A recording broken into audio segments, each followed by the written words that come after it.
Okay, so here's what I want to find out. Which image do you want me to edit? Is there a certain style? Is there a certain one image that you'd like to see? I mean, for us to start? Because it's just, yeah, go ahead. Yeah? No, one of yours or what? One of mine. This is how I've been doing them. I usually let people watch me pick an image from beginning to end, and then you ask me questions as we go, because what that does is you go, okay, wow, this is possible, this is possible. From there, we can go to your images if you want, and you can send me a JPEG through email. I can open it, and then we can work on yours. It's really up to you, but I want you to get a feel for how different it is and how simple the things are I use in Photoshop. Maybe before we go to your image. Is that okay? If not, it's fine. That's perfect. That's perfect. I was going to, well, of course, yours are so eye-catching. I wanted to, yeah, let's go to yours. Let's go to yours. Yeah, I want you to see how I get that look, first of all. Is that okay? So is there a certain style? Do you like the road photos? Do you like the reflection photos? Well, the ones that you shot on, well, almost everyone you shot on that, you have this sort of signature background, that road in the, I guess. On the road? Yeah, it's on the road near where you live. Although the one that caught my eye most is, it's one of the few that you took off the road. It's in your senior collection, and it shows a young lady with her back turned, and there's, I think they, yeah. There's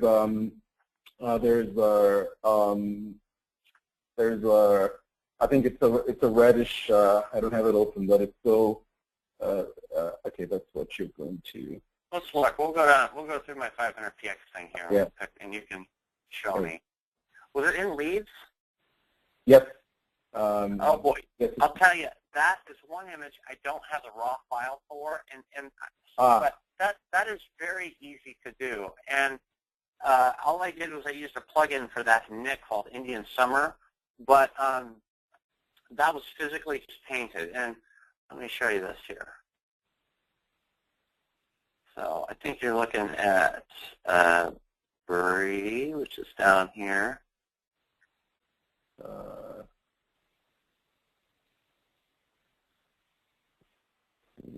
Yeah, that's in my full stuff right here. Or was she on the road? Yes, that's right, that one. This one, okay. Yeah, this was actually shot in fall, and this was shot at 85.12. There's not a lot I did for this except for just physically painting these leaves red.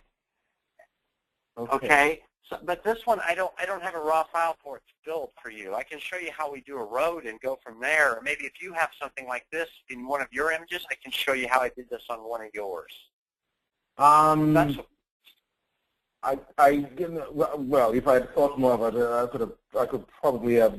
You know what? Give me 2 seconds. Yeah. Maybe I could something. I don't have any foliage yet. I don't have any foliage yet this year to do that with, but it's super easy. So if you had so what you did was basically you have the basic scene, and then I'll show you something. Yeah. We'll use it on this image right here because this image is current. So I'll show you all I did. We're going to go to my Lightroom catalog here first of all, and I'm going to import. Actually, here's a here we'll go to Lyric.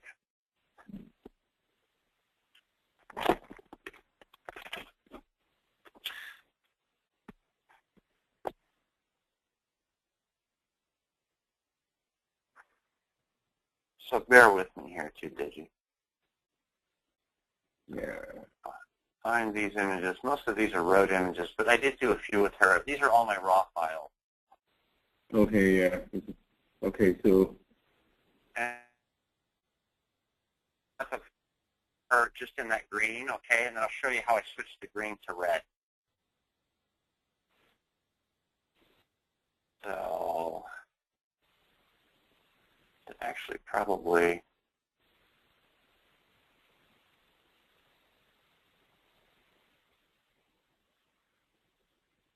Okay, so I'm gonna I'm gonna pull this into Lightroom. Okay. For now, and now I'm gonna ask you just if you're seeing certain things as we go, because I want to make sure it's streaming in real time. Okay, I want to make sure you're caught up. I mean, I know it's recording, but I want to make sure you're seeing what I'm seeing. So, are you seeing me move the crop tool right now? I can see. Yep.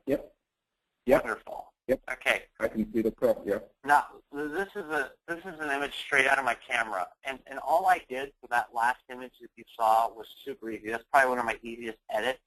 I literally took that exposure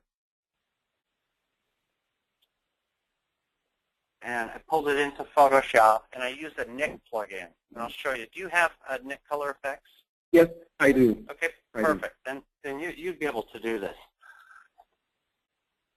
And you know, I do book covers. I do a lot of book covers and some magazine work, and so I do those, you know, brighter colors in the fall. And sometimes I just paint. I never know what I'm going to end up with, so it was just more of a creative thing for me. Right. On that image, it wasn't a typical client image. I gotta shut this down here. I'm sorry.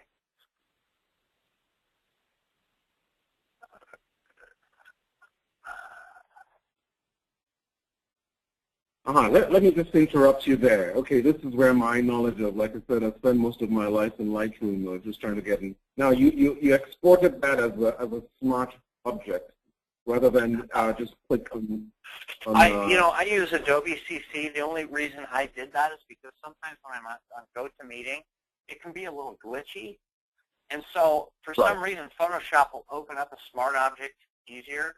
I actually did it just to trick Photoshop, because you can see I tried to not open this as a smart object, and it didn't go. Right. And it has something to do with PC settings.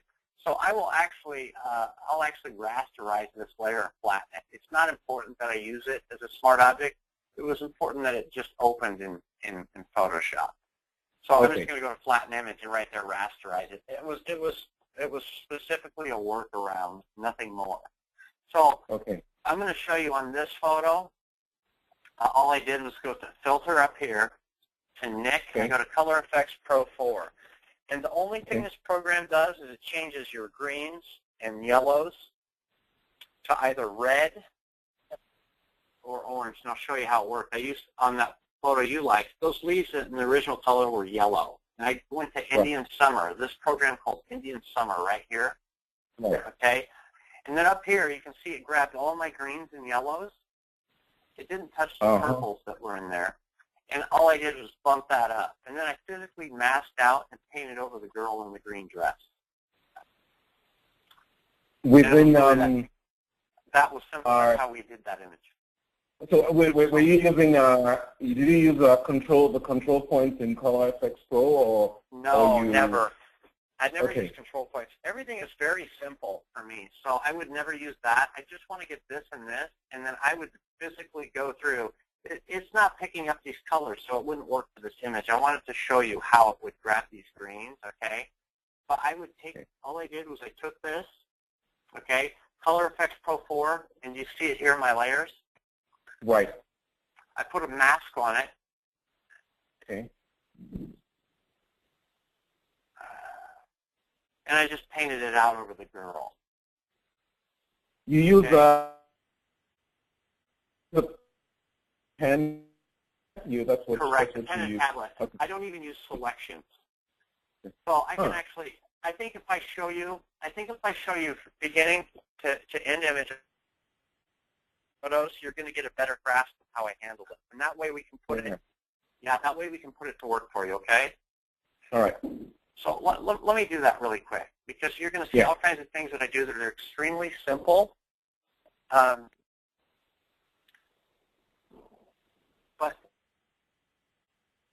better grab a road image here.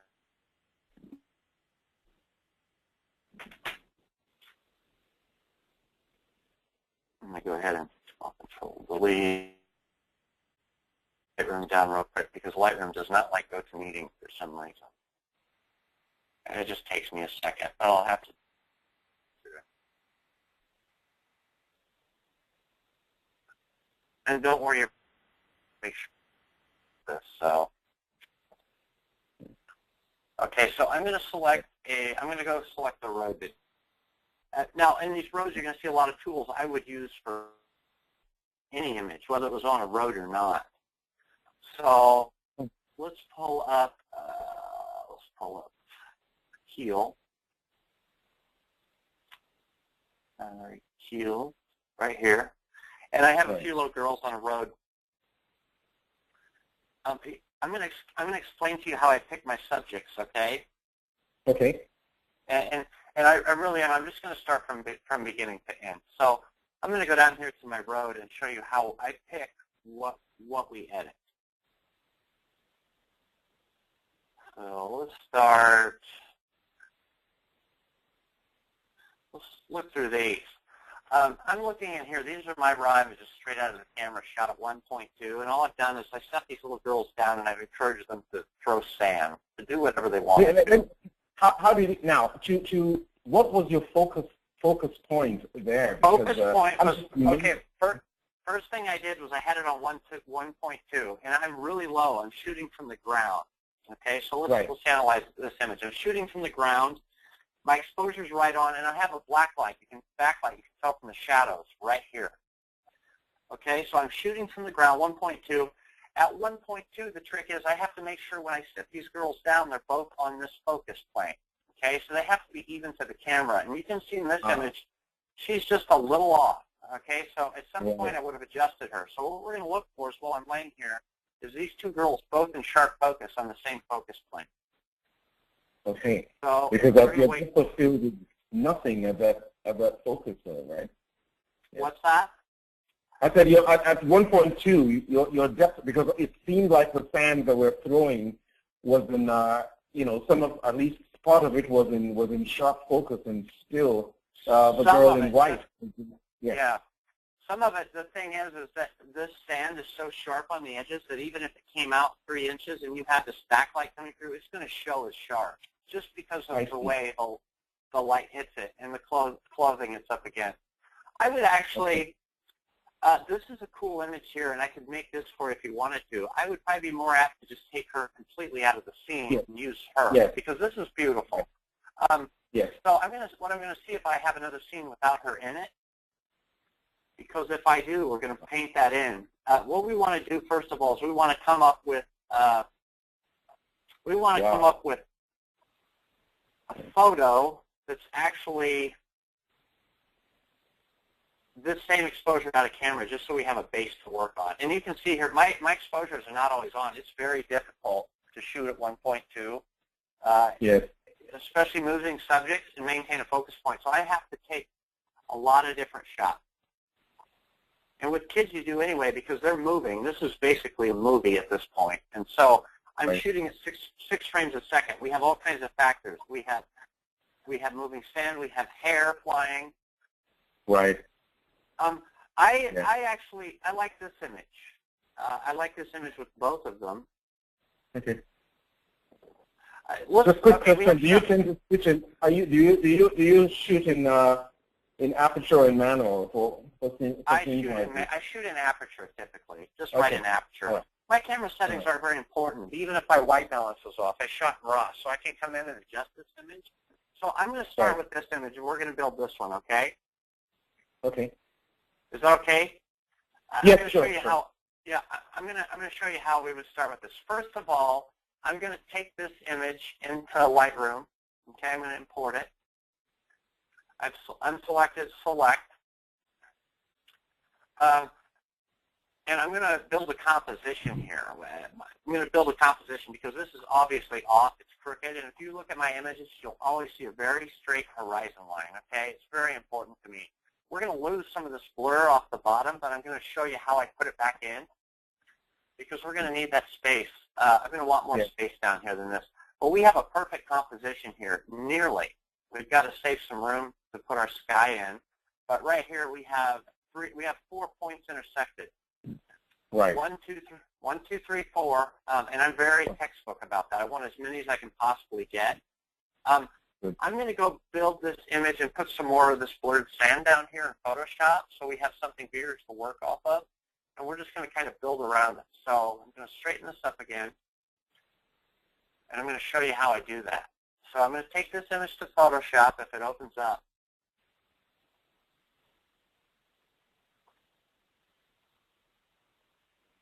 Now, if these shadows were cut off, I wouldn't be able to do what I'm going to do because I would have to paint in shadow. But I'm going to take some of this blur and I'm going to add more to the bottom. In order to do that, I have to find another image from that shoot. I mean, these, part of my images, you might find they're all, a lot of work goes into even the subtle things, but it's still very simple. I take an image. This is how I edit it. I take it and I remove everything I don't like about it. I found a way to change it. And I never love an image, but if I don't have anything that I don't like about it, none. So I'm going to import this. Okay. After I shut down Lightroom, it just freezes, but it doesn't take me long to stop it.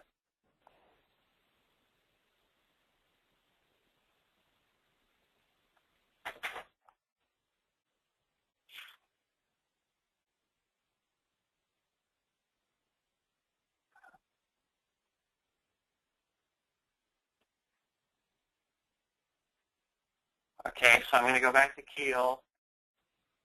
And I'm looking for an image with some more of that gravel blur at the bottom that we can add to the bottom. So I'm just going to paint it in. So I've got to find this one here. This has a lot of blur to it. This image is going to work, even though that's not sharp. It's really just perfect for what we need it for. So I'm going to import it.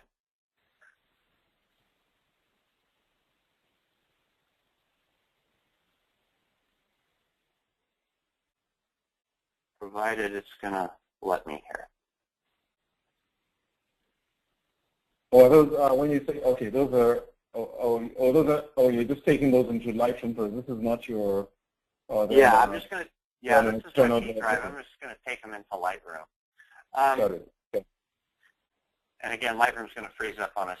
I'm going to probably have to do this fairly good amount, but it's sometimes it'll work, sometimes it won't. So I've had to shut it down again. Start it up.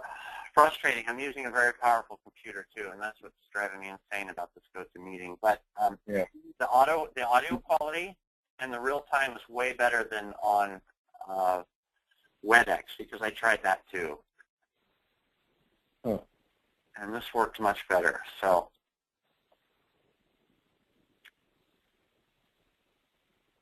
again, I got to find something with a lot of blur in it. This one's going to work, so I'm just going to import that. And here it comes, hopefully. All right.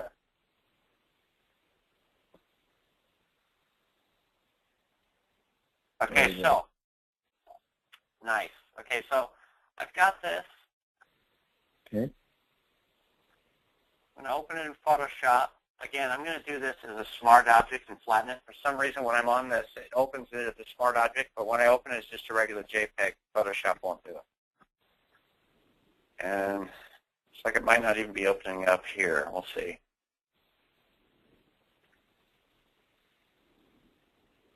Huh. Glitchy today. We're going to try this. There it goes. There it caught it. Okay. So is it no, okay, there we go. It wasn't opening up. Yeah, we've got it. So I'm going to grab my blur image because we're just going to paint some blur in at the bottom from this one.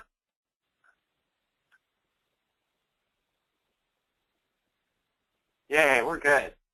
Okay, first thing I need to do, this is going to be my background layer here to put the blur in, okay? So I'm going to put a canvas around here because by default, if I move this, Photoshop's going to cut it off and I can't see it. Okay?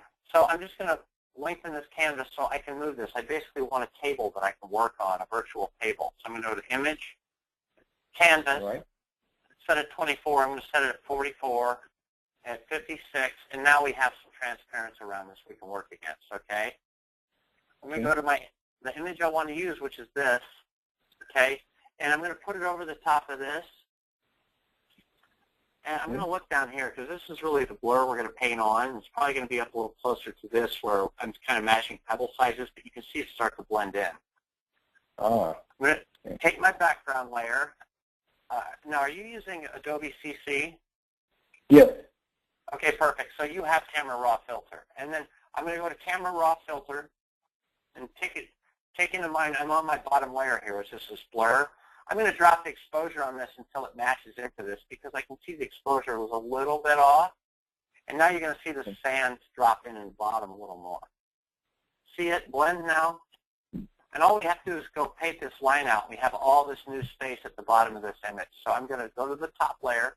And if I'm going too fast, tell me, okay? Yeah, it doesn't, on the left side, it doesn't look on my screen. No, but we're going to crop it. Yeah, we're going to crop Okay. it. We're only concerned about this for right now. So I only focus on certain parts of the image at a certain time. Sometimes I ignore the subject, and I'm only going to the skyline. And that's why, yeah, here, so I'm going to go and I'm going to paint this out, okay, because we only came in here to get this blur at the bottom. And I just painted out with a very soft brush, okay? So I use about third, 100% opacity. You see our line's gone. And now we have all this extra room we can work around with this image, and now we have way more control over exposure. Even if I wanted to lengthen this out on the sides, I would just go to top layer. I would select this over here to the shadow where it's not affected. I would edit, transform, and I would scale it out just a little bit, give us some more room on the side. But you have to be careful that this doesn't stretch too bad here. But did you see that? Yes, it's our now we have, sort of new. Yeah, now we have some more here. And that gave us a little more room to work with too. And we kind of needed some on the side. Now all I'm going to do is I'm going to back out. I'm going to crop our image to where those lines are. And now we have a nice image with some workable space on it, okay? And we can still crop some of this off the bottom if you want to. See how seamless that blur is just from another image? Right. So that's all we were trying to do in here. I'm going to take this image, I'm going to flatten it, save it in Lightroom just so I don't lose it. And what we need to do now is we need to focus on a sky for this photo. And so I'm going to show you how I get my skies.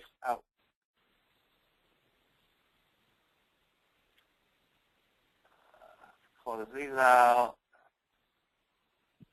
Close this out. So right here we have a nice working image. We need to put a sunset in here, though, or sky. And as we can tell from our shadows that the sky, sun I select, is going to have to be right over here.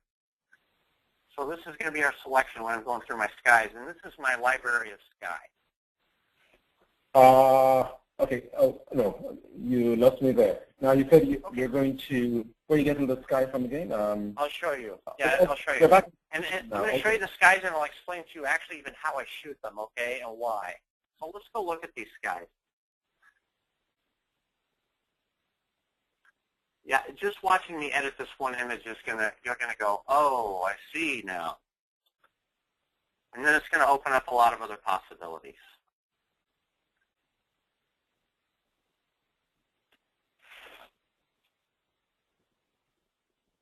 Shut down Lightroom.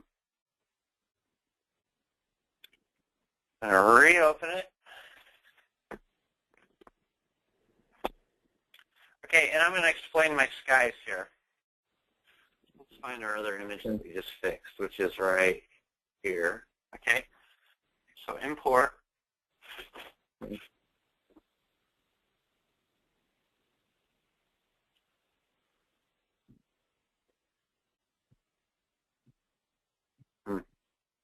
Yeah, boy, this is brutal.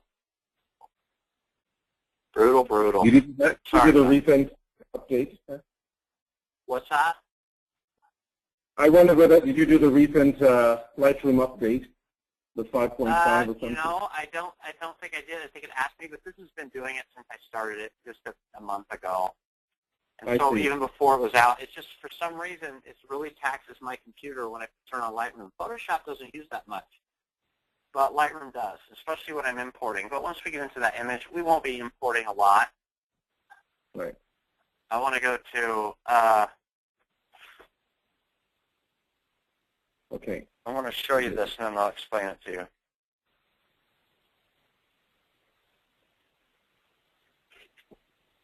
This is really tough.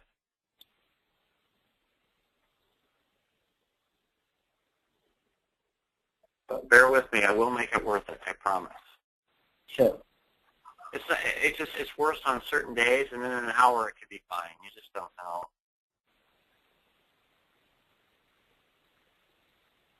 I'm going to close a lot of this down too. Google Chrome. Yeah. That's probably taxing.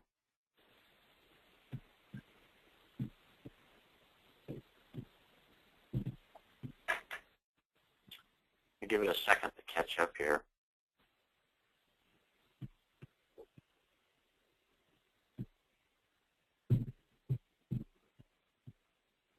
There we go. Okay. What I'm about to show you are just blurred sunsets. And if you've looked at my images before, you see that it has a sky in them, correct? I mean, you can see all that sky detail. It's not possible to get sky detail when you're photographing. There's no camera with a high enough dynamic to do that. So what I figured out was to do was to take my 85mm lens, put it on manual, look at my sky, and I bump the aperture up to around 4 or 5, and then I underexpose it. So what I'm shooting at night, when they're interesting, are only underexposed, blurred skies, okay? And what happens, here's one. I have all these skies. I have thousands of them, okay? But I'm not using a blur software, because when you use blur software, you don't get things that are native to the lens, like specular highlights and this bokeh. This is natural right out of the 85, and all I did was blur it manually and underexpose the shot at an aperture of 4. Now, I'm going to look for a sky out of here with a directional sun that's going to match those girls. So I'm going to go through my library, and you can see what I'm shooting. There are so many different kinds. Like this one's in focus, but I might have shot one out of focus. See, there's out of focus. I have literally hundreds of skies, and what's nice about that is I can use any sky from any day, you know, as long as it has that look to it, and we can get a pretty cool image. So with these girls here, it's a bright scene.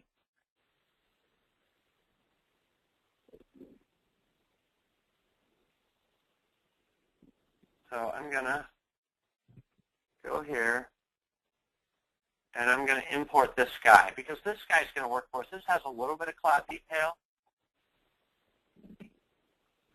Okay. Just hold on for me really quick, okay? I'll be right back. Hold on. Okay.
Why?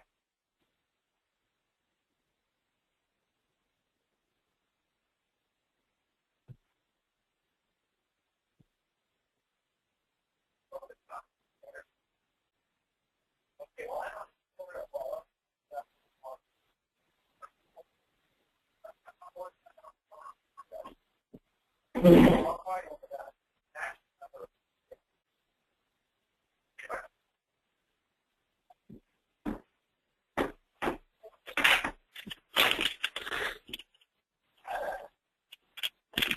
all right, Desi, very sorry about that.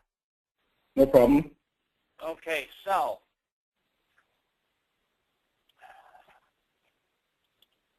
we have a basic sky here we're going to fit in. If you watch me work on this, I'm going to show you that anything's possible. It's just on how you look at the image. We're going to fit this blurred image into the other image. So I'm going to go back to the other image and look at it. And so here we have it. We're going to need a sun right up here that follows this. This image is pretty overexposed at this point. And I'm going to back it down to Lightroom before we take it in. I'm going to back it down in Lightroom on the exposure just a little bit. We still want to see some nice skin tones and not a lot of black in the skin. Okay? Right. We just want to back it down a little bit. The other thing I want to do is I want to show a lot of dramatic highlights on this. And in order to do that, a lot of people go to highlights and bump it up. That doesn't really do a lot to your scene because all it does is it's adjusting exposure. We want to adjust the highlight curves, okay, because that's going to give us a little bump in saturation in the curves down here. So I'm going to go to my tone curve. I'm going to press this up, and can you see the difference now in the scene? Yes. Yeah, it's adding, and we don't want to bump it up. We just want it to be a little more dramatic in these highlights over here. So I'm going to take this photo into Photoshop. And this is something I can't teach. It's by eye. So it's, you know, it's just to personal taste as to how or what you want those adjustments to. I can see, you know, some blues in this arm, a little bit of black, and I'll probably fix that out later. But anyway, this is here. It's in Photoshop. And now I'm going to go to my sun that I picked. Okay. I want to bump the exposure up on this a little bit so it matches that scene a little more because that other scene's a little more overexposed. I also don't like a ring around the sun. I'm going to drop the clarity down just a little bit. Okay, and there's other ways we're going to blend it out. What I do like are the details in these clouds here. So I'm going to go to Photo. Right. Edit in Photoshop. And this is going to be our background layer. I'm going to unlock it, edit, and just like I did last time, I'm going to put a canvas around this image. So it's a 22. I'm going to go to 32. Those numbers don't really matter. And in this image, our sun's coming from this way. So we have to place the sun over here. In order for me to do that, I have to go to Edit, Transform, Flip Horizontal, and that's going to be our background. We're going to put the sun in here. Are things starting to click for you a little bit? Sorry? Are things starting to click for you a little bit? Yeah. I was when you opened that, I was wondering what because I thought the sun was in the opposite direction. So now you've answered that question. Yeah. Yeah. So, but keep in mind the things I'm using are very simple. Okay, I don't overcomplicate anything, and I haven't overcomplicated anything yet. Even this was very simple. We just used something we already had, and we put it in there with a minor adjustment. Okay. This. We're going to take this up here and put it here, and we're going to try to match our sun in this image over here. And we can see if we move it over here, it's actually still. It needs to be further over here. All we have to do is take that background layer with the sun, edit, transform, scale, move it over here, okay, until it fits. That way we're not bothering this over here. And now it's oblong. So we're going to stretch it up a little bit and move it just right about in here. And I always check my shadow, so running diagonal, that's about right. And this one here, again, that's about right. So I'm going to go ahead and commit to that shape. And there's other things we can always change later. I'm going to go to my foreground layer. I'm going to put a mask on it. And this is where people always wonder how I get this sky line into this without looking natural, okay? Right. Because most people would make a selection. And if they make a selection, it doesn't look right. I'm going to show you how to make it look seamless in the background. And this is the only way I found to do it. I'm going to take a brush at 100% opacity. I don't care about my subjects here. I only care about the skyline. I don't want any haloing in it. 100% opacity, I'm going to paint it completely out. And everything above it. Okay? Now I'm going to go back to my layer. I'm going to switch it to white.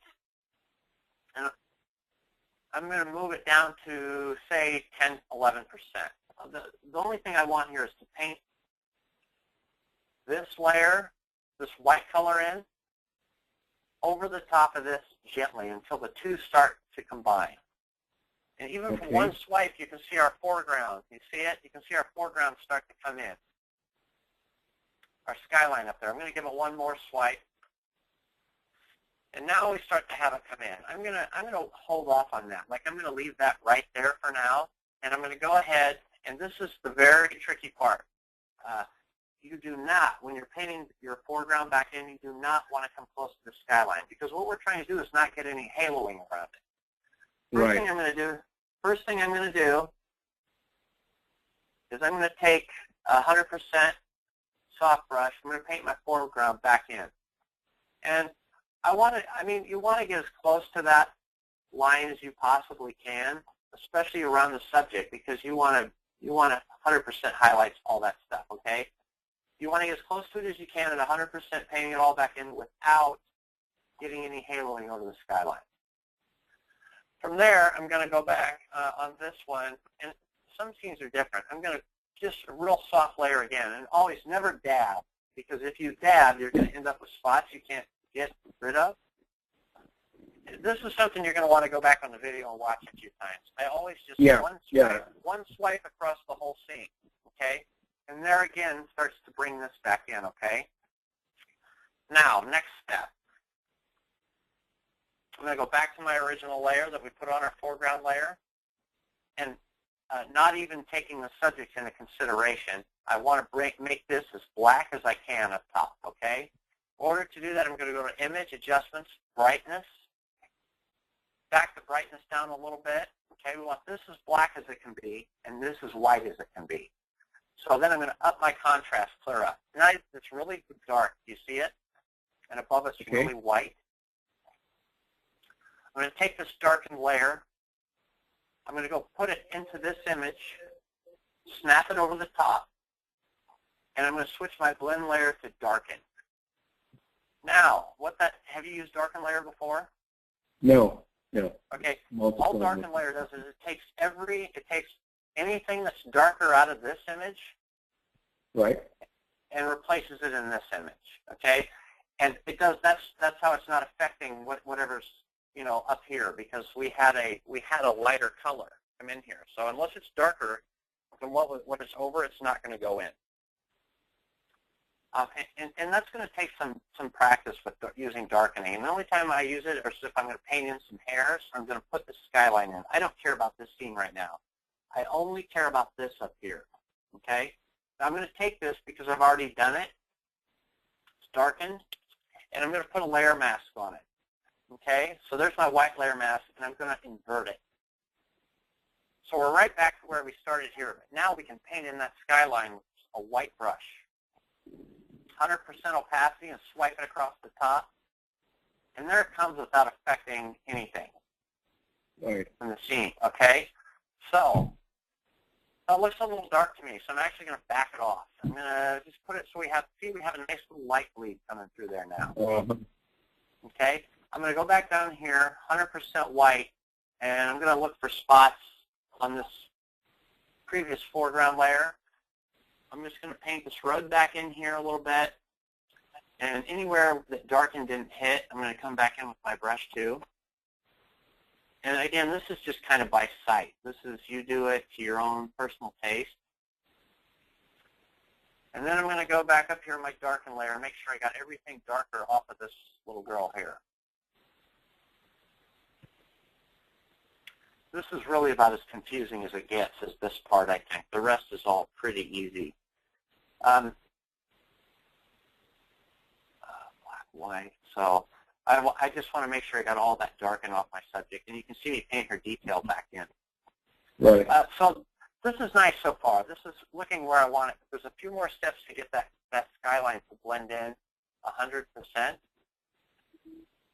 want to make sure I got all of that. I'm going to go ahead and crop this because I like where my sun is, so I'm going to go ahead and commit to this, and we're just going to work on the image. Actually, I'm going to look for a good composition on this, too. So I think this is probably about right here. Except you'll see where I cropped it, we have a line now from our foreground. But what we did is we combined the two exposures, and the reason we did it is to get this nice skyline over the top. So I'm going to go to my first layer down here, and I want to bring this white up, okay, because you want this uniform. You want that uniform blending. I'm going to select that white, edit, transform, and scale it up. And there, we just got rid of it. And it blended in nicely to the top.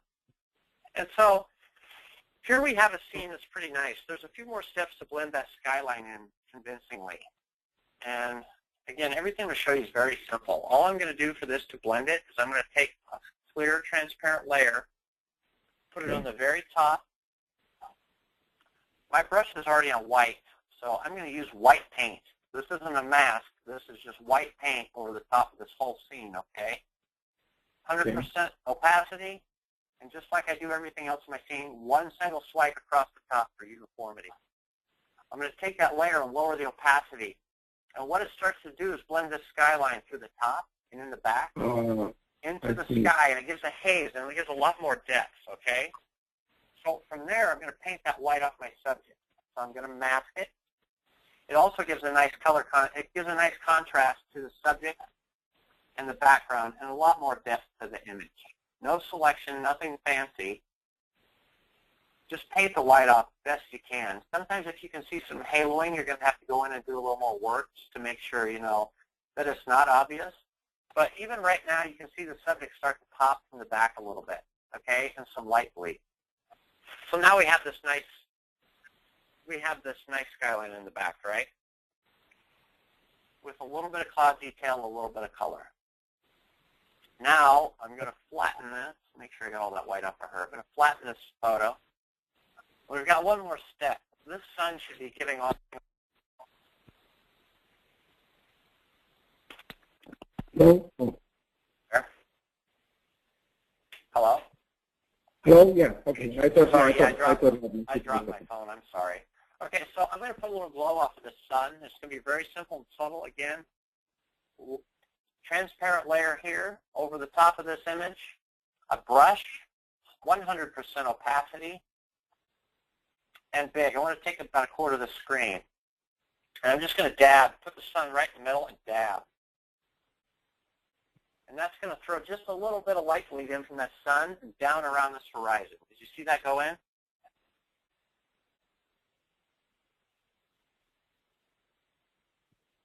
Did you? Yes, yes, yes. Oh, okay. Did you see that? No, I was watching that now. How did you do that sort of that flare effect? Let me show you again. So, okay, I'm going to take it off.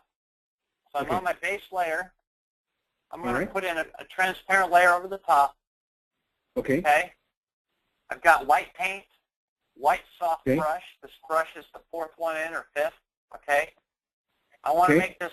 I want to make my brush size about a quarter size of the screen. Place it over the top of the sun, and just dab really quick. And that was it. Oh, I see. You have some light bleed, and now again, same as I always do. I'm going to put a mask on this. Come here, paint it off of my subject. Yeah. Okay. So you can see it start coming together. We're not done yet, though. So I'm going to also look at the opacity on that.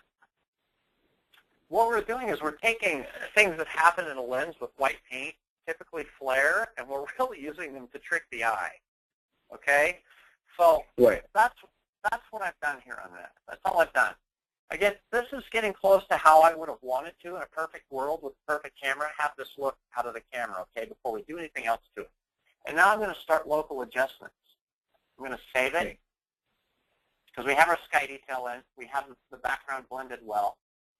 I saved it in Photoshop. And I'm going to go look at what's important in this image. And the way I look for what's important, I want to know where I want my eye to go in this photo, okay? So the first place I want my eye to go is on this little bit of sand here, okay? And the detail in some of the girls' clothes. I don't want it to maybe go for the wrinkle, but these are cool. And I'm going to bring this sand out, this line, because what's cool about my images are that razor thin line of focus. Right. Okay? So I'm going to go to, and you may not have this, but you can buy it. This is a detail brush, and you can buy them from about anyone. This is from Jessica Draws and Textures. And if you email her and tell her you're my student, she'll give you a good deal on one. She'll sell it to you for like $6. What's the name again? It's here, I'll spell it for you. It's Jessica Draws and Textures. Here, it's okay. Okay.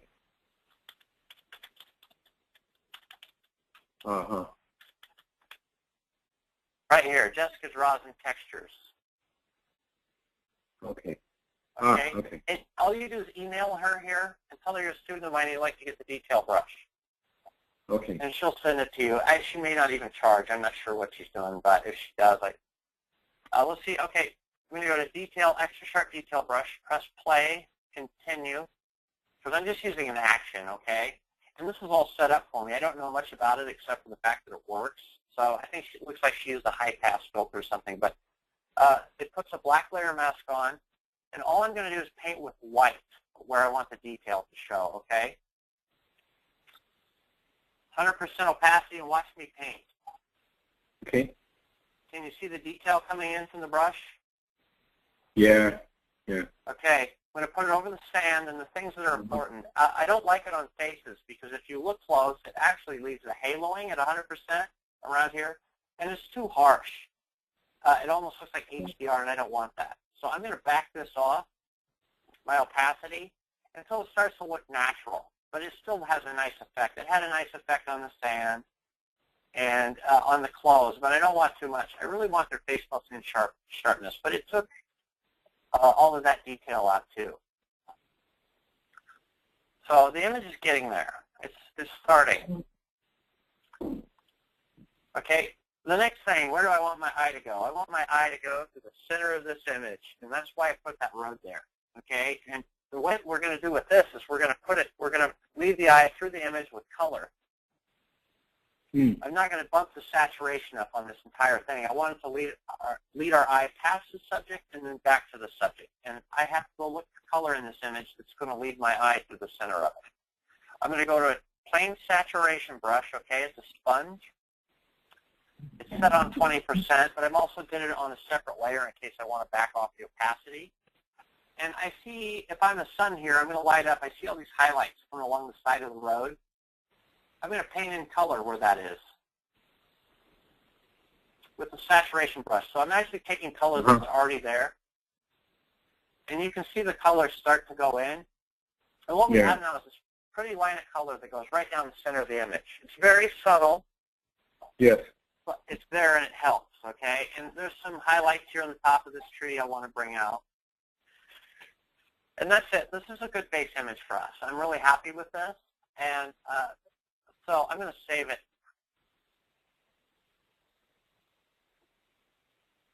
Okay. Next thing I'm going to do is I'm going to look at their faces and see if I like everything. And I do like everything. I'm not crazy about some of this hair on her, but unfortunately, you have some hair go through an eye. When I have hair go through an eye, I just leave it alone because it's hard to get it to look right.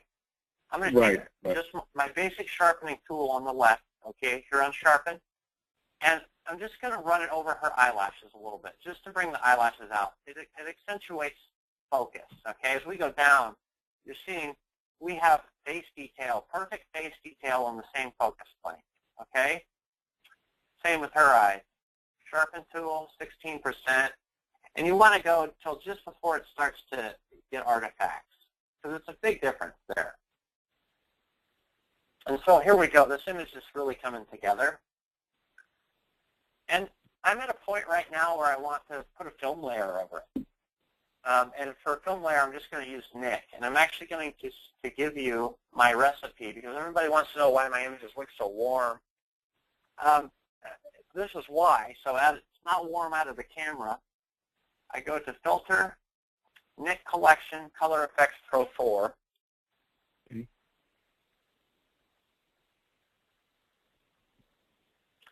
And we're still on Indian Summer from last time. I'm going to go to Vintage. All right.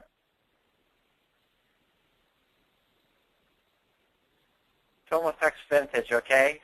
This is already set. So I use number 14, okay? Film strength at about 7. Okay. Grain per pixel all the way up. I don't want any grain in this image. Vignette right in the middle. Okay, about 67. Saturation up to about 42. And that looks like one of my images there. Yeah. Yeah. Okay, so I might make a few adjustments after this afterwards, but what this recipe does at 14 on film strength 7, it makes these skin tones pop. You see it? And it gives that warmth to the photo overall. And so there's before.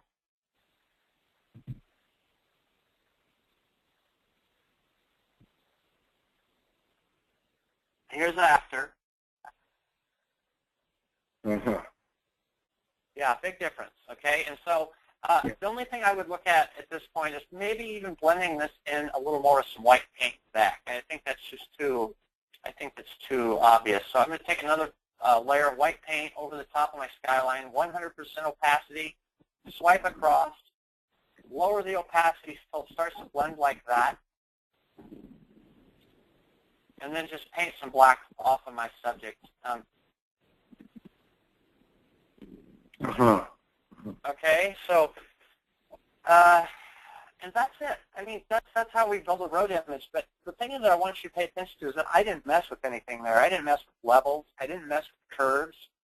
I made local adjustments where they needed to be used, and I used simple adjustments, and I used them all for a reason.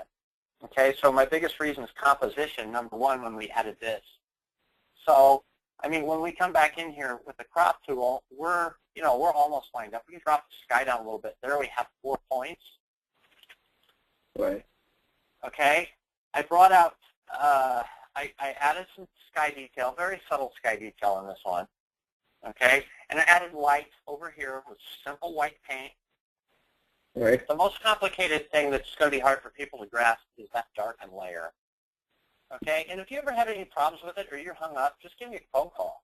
I'm on a tutorial during the day, but usually from between 3 to 6, I'll answer my phone and I'll just help you go through it. So I don't expect everybody to get it. I mean, I'm teaching you what took me, when I started doing this, I couldn't afford to, hire anybody.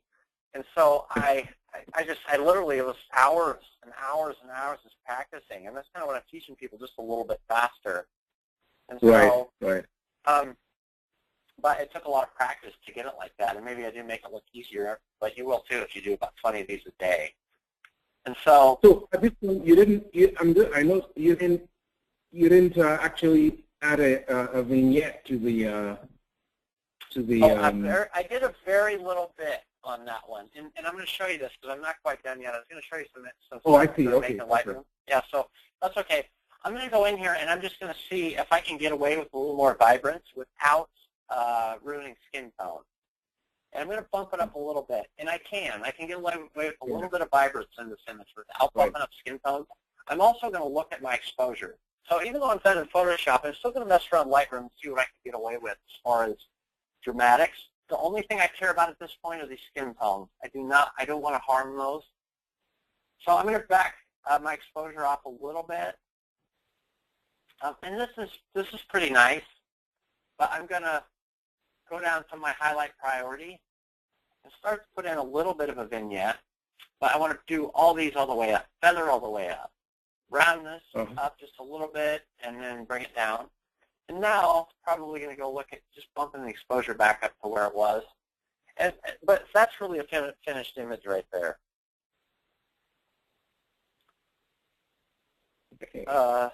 Okay. Yeah. So the reason it's important for you to watch me build that is because it just teaches you that certain things are possible. I mean, and some of it, like flipping the sun, whatever it is, that's it, and we just built it. So there's really nothing I don't like about it. I mean, if I had to really complain, I wish her hands were in front of her so we had more of the sand and both of these hands focused. But for an example, this is a good image. Yes, it is. It is. Okay. If you've ever looked at my images, and my most successful images, I'll show you what the secret is. And the secret is really a few things. So most successful images. Here is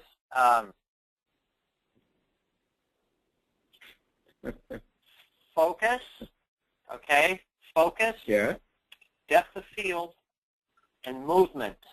Movement is the most important. My most successful images have movement, even if it's subtle movement.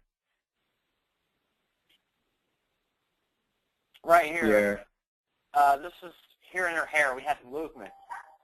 You're just taking the time when the wind picks it up. So people are going, how did he do that? Well, we shoot at those images. You saw 6 frames a second. So if I'm in a situation where it's windy, I would face her against the wind and just sit there and shoot until we get some movement in her hair. Right. Movement's very important. Again, movement. Right. Okay, movement, focus, depth of field. Okay, and then the other things are composition, which is important. So cross points, and that's how that works. And again, I told you this. If you need to at any point to say, you know, come back to use the rest of the session, you can go out and shoot and try some of these, and we can split the session up into 2 and then just bring me back your problems. But I want you to get to the point where you're frustrated, because if you're frustrated, that means you really tried and you have some of it down, and I can help you. But that's up to you. That depends on how you want to learn. So, okay. Yeah, that'll probably be what the way I'll go. But this is good stuff already. Yeah, I'm not holding anything back, and so if I want you guys to get better. Everyone that's done this year, I want you to get better because I think it's going to help me in the long run. And so, and not only that, but I'm really proud of these. I'm proud of some of the things the people are doing. I don't know what to call you, students or mentors or what, but it really boggles my mind to see such a change in the images, and that makes me so happy. Based on what you just saw, what direction do you want to go with this? I mean, do you want to see me edit a different image? Better feel for it? Yes, because I was at the back of my mind. I was thinking of an image of mine that we could sort of put through the same treatment. But just the basic things that you start out with. Yeah, but I think the penny drops when people see me, you know, work on one of those, and I think you start to get it. So, movement. Yeah, the movement and focus, especially in these images, which are sort of you know, portrait and landscape things. I think I can immediately rustle up one or the other, but I don't think right now in my mind. I don't think I have one which I was deliberately trying to catch a subject with some, you know, yeah. I also want to explain to you how I shot this image and why. So I want to explain to you some other important things about it. What's important about this is, number one, is negative space. When I'm looking at a subject, I'm not just looking at a subject. I'm looking at the background in relation to the subject. So her upper body is framed by this green here, this nice negative space, and both of their heads are below the horizon line. If you get this head too close to the horizon line right here, it's distracting. Okay? So I'm also shooting, I'm laying on the ground, I'm shooting up. I've used this location because this is a natural backdrop. Okay, so I haven't just chosen a flat location with the road on it. It wouldn't work. This location has to have a backdrop where I can put their heads below the horizon line. There's all kinds of things you can use. You can use trees, you can use whatever, but this negative space around them is very important. Okay, and it's important that you keep them below the horizon line. I just wanted to ask about that. Are you necessarily trying to keep it below the horizon line, or you're trying to just avoid the horizon line going through the image? I'm trying to keep the subject below the horizon line. And because one of the image of yours, one, you know, the I don't know what you call it, the old man with the it's your desktop actually, with your with his hair blown thing. That one absolutely. I did a tutorial on that for 500px. Did you read that? Yes, I did. But do you want to see me make it in person? Yes, please. Yeah. Okay, let me go to hold on here really quick. Let me grab that raw file, and I'll show you how I did it. Because not many people have ever seen, not even many people have even ever seen the negative. I mean the actual image. So I'm going to show you that.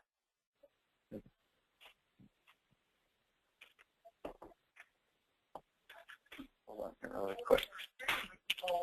Are so similar to so many other diseases that people. Hey, babe, would you mind making some coffee when you get a chance?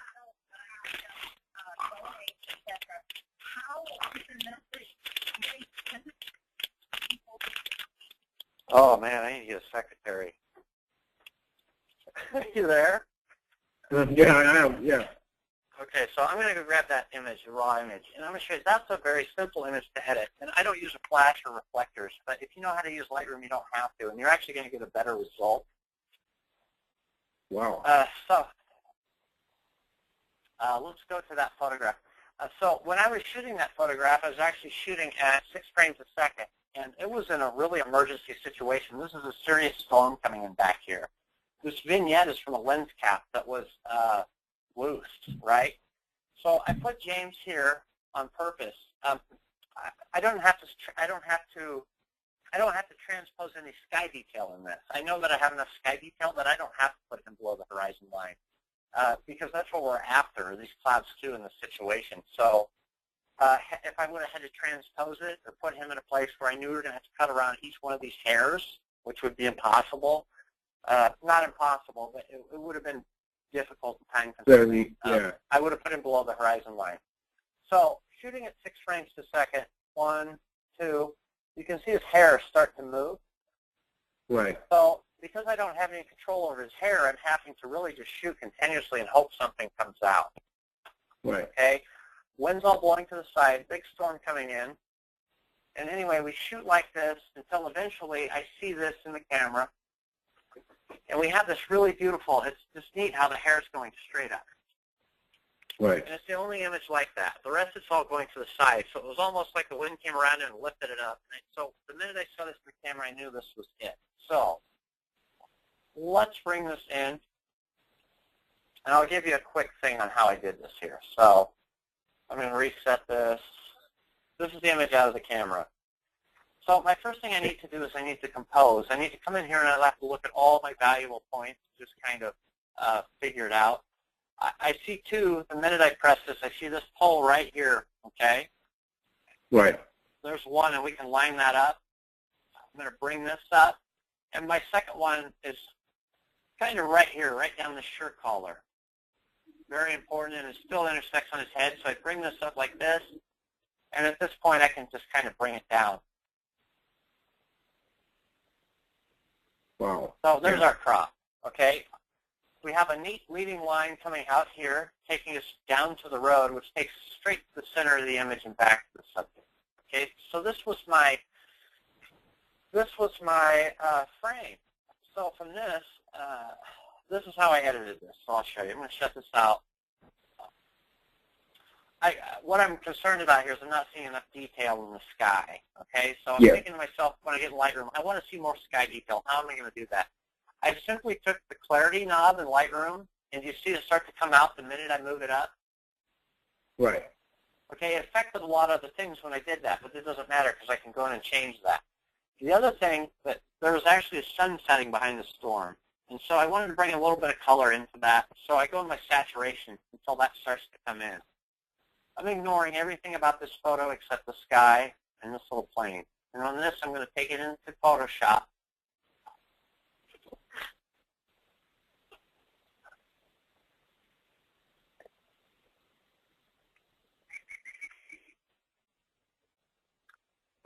It wants to work. Oh, see, that's why I do it as a smart layer. For some reason, a smart layer, it'll render a smart object.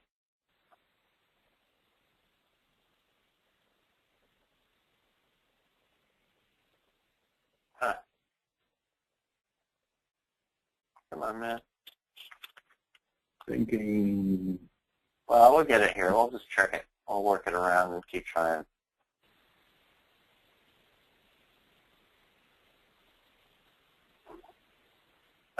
Render. Unbelievable. Something about GoToMeeting. I don't understand it. Let's try. I mean, if I have to, here, I know what I'll do. I'll export to my desktop, and we'll just trick it that way. That way we can do both. And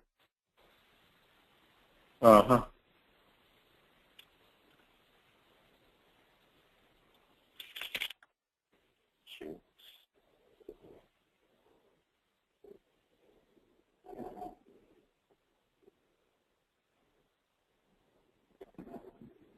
Lightroom and GoToMeeting, boy, it's a bad mix. Photoshop, it doesn't. Yeah, Photoshop, it doesn't mind for some reason. Yeah, but I'm using a computer with a dedicated graphics card, memory card. I mean, all that stuff, and it just doesn't have enough power. That could be. Not responding. In task. No. I'll shut this back down too, so we'll get it. Kind of hard to keep pace with that. Okay, so we're just going to start it here again. I'm going to try it in Photoshop this time. Edit. Open a smart object.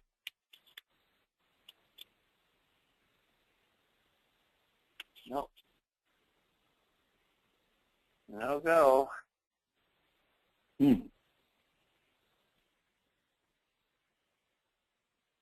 Yeah, isn't that crazy? Have you ever seen that? Oh, here it goes. Yeah, no, but I've never used GoToMeeting either. Yeah, it's crazy. It's so, but anyway, I got it to open this time just as a basic. So, okay, this is my background layer for all the sky detail, okay? This is how simple this edit was. I have what I care about in this. That's all I care about. So now I'm going to go back down to my clarity slider, bump it back down, and now I care about James. I want to know how James looks. Take my vibrance back down, and then we're missing a lot of detail in his face. I purposely underexposed this shot because I was worried about sky detail. I knew I could bring him back in Lightroom because it was a raw file. So I'm going to bump up my exposure this time, only looking at James. I don't care how this looks. We have how that looks in the other background layer, okay? And I like this right here. So I'm going to take this into Photoshop.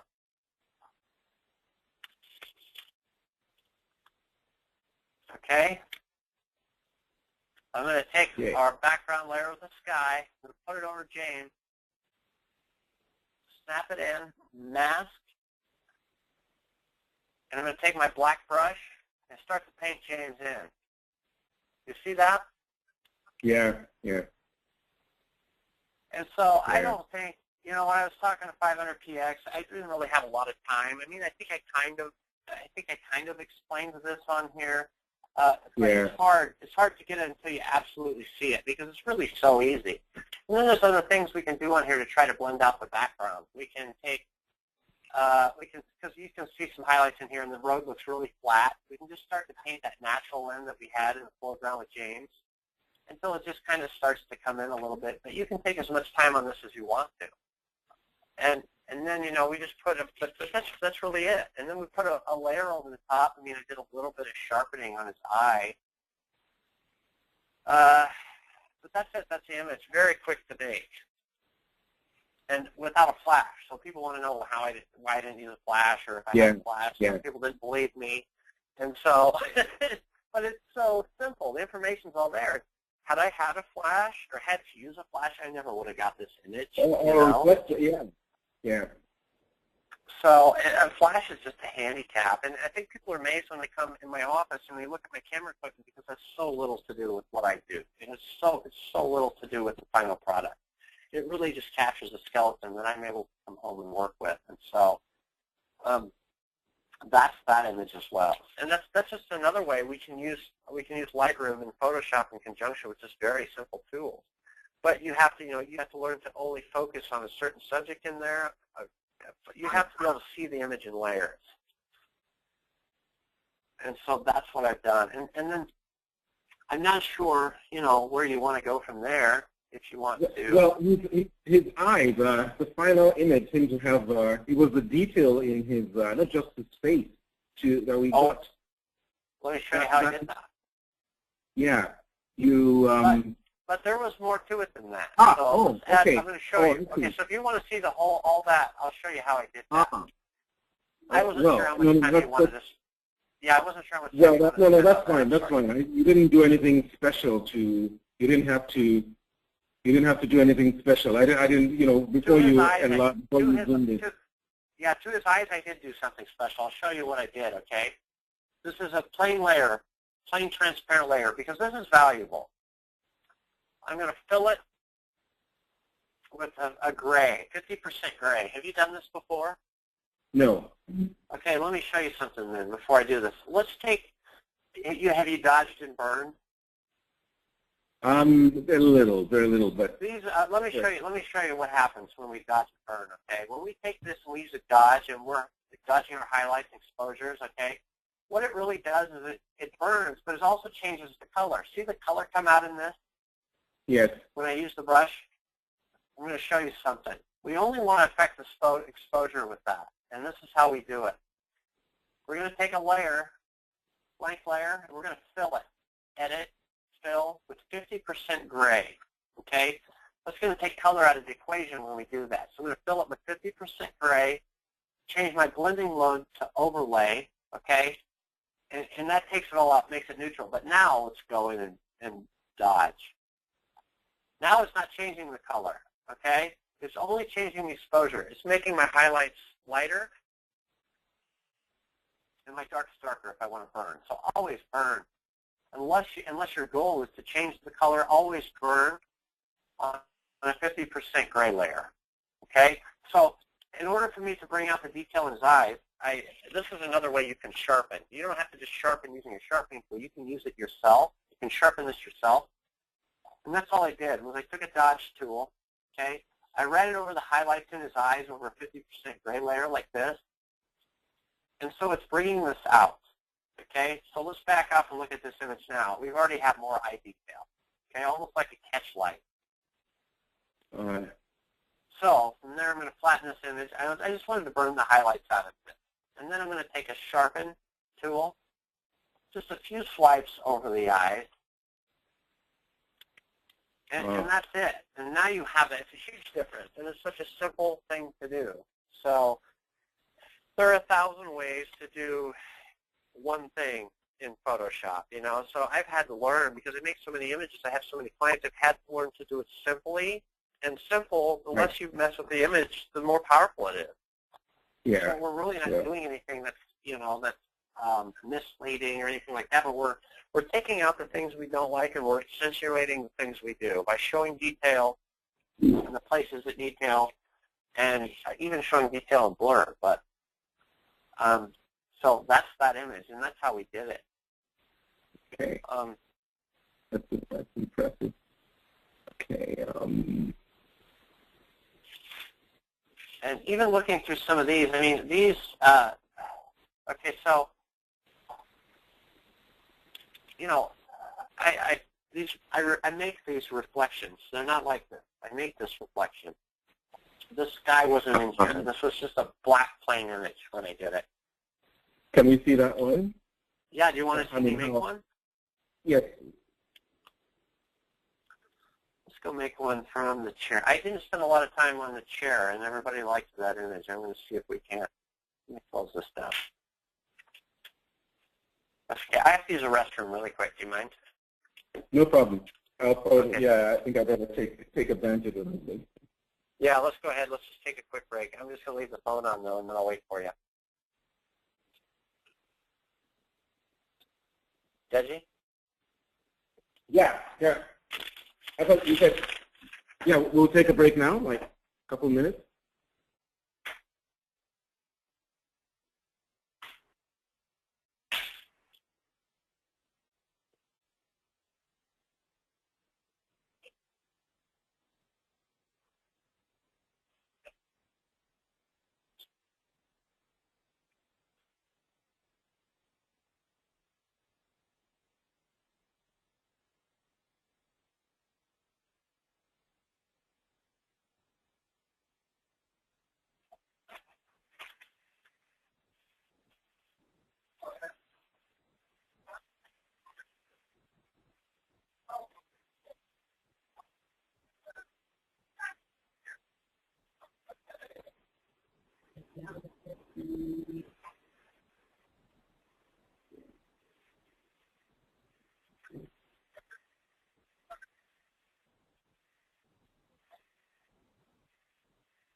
Hello? Yeah.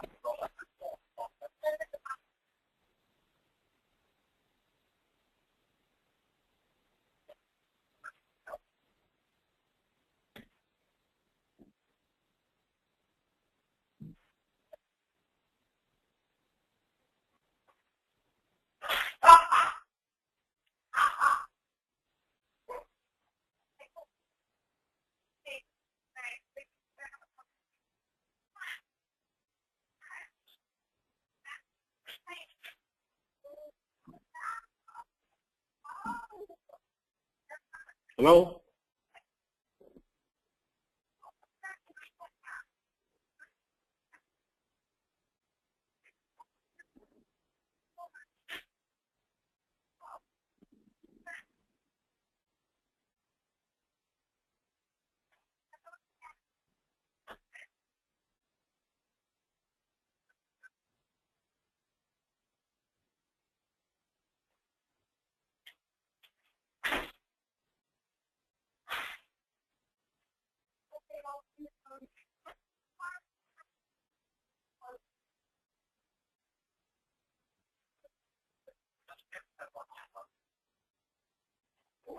Right there.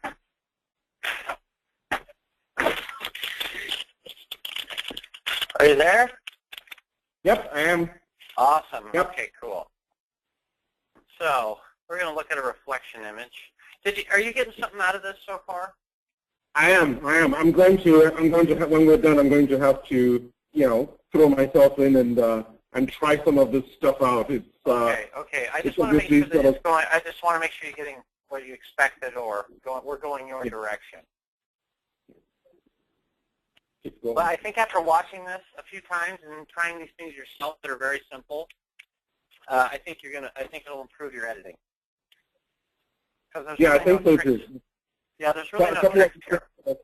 There's just sort of they kind of fly off your fingertips, and for me, they'll be new, so they'll take a bit of. They will for anybody, absolutely, but it just takes practice. And the other thing is, it flies off my fingertips because I'm using a tablet. And did you say you do use one? Yes, I've got one. Yes. Then you have a huge advantage. I'm surprised at the people that don't use them. I can't even imagine. It is a huge advantage. And that's impressive because I thought if you had asked me, I would have thought tablets were most important for doing selection. But you've used them so far in this session for. I haven't used a single selection. Yeah. Yeah. They're very time-consuming, and if your changes that you're making to the image are subtle enough, the brush will blend it. So I'm not making any huge adjustments to one part of an image with that's. I mean, you want to be careful of haloing always, but you can just do that. You do it in separate layers and then back it down, and then you can always go take out any layer. I think that's part of the success of the images is that you don't see any real reflection. Everything's blended in it. So, and you don't have to put one sky in. You really blend the two. And I do the same thing in these. I'll show you in this reflection.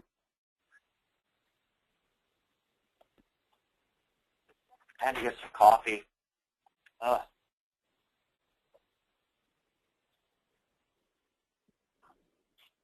see here. This is just absurd. I wonder if I can call them and ask them, what's going on with this. You mean the go-to-meeting folks, or the go-to-meeting?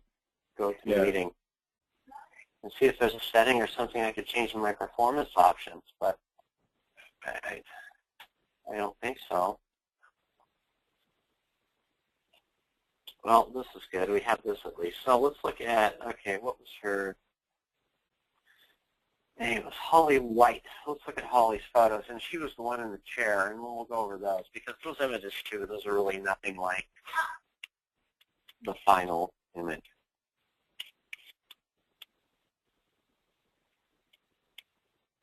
I mean, there's the finished up there.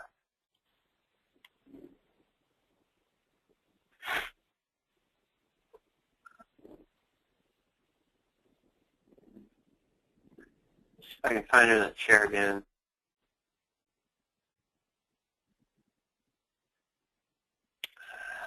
See, the images were pretty out of the camera. Why is that? Yeah. Really?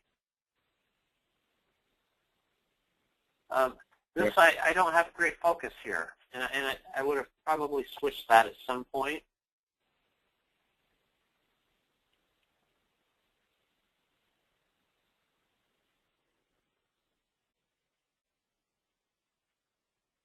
Pretty. I like that. I think that's kind of cool. I like the look on her face too. Let's work on this. And this, you might see this on 500px later. If that's evocative enough. I like that. All right. Again, this is the 85-1.2, right? Or What's that? The lens you're using, is it the same 85-1.2? 85 1.2. This was shot at 1.2 too. It's very difficult because when I'm shooting at 1.2, I have to shoot at a select point. I have to look at the back of my camera, and then I have to adjust. On this one, I had to try 2 focus points. I tried her face, and then I tried her shoulder. Did you have that lens? Yes, I do. Yeah, that's I'm studying it very carefully. Another trick you can do is reset the lens. Focus on this part over here. Watch the lens focus, and then refocus on this, and then shoot again. Okay? Because sometimes it just needs a quick reset. Yeah, Again, angle was everything on this image. I'm physically laying in the water, which was very uncomfortable. Well, to get yeah. Yeah, it was uncomfortable. Okay, so that's closed down. My import dialog box is closed down. Let's try it again. But I do like that photo. We're going to do something really neat with this. Something a little more dramatic. Yeah, for some reason I really like the look on her face in that. I'm going to see if I get a different foot position. Something a little more feminine, maybe. Is that it? This is nice, and I like the way this toe is feminine now. Okay, I'm going to see if she at some point lifted it out of the water, but it should be pointed. I don't like that coming off. I think this was probably it. We'll bring in a few of these, and I don't like the smile as much.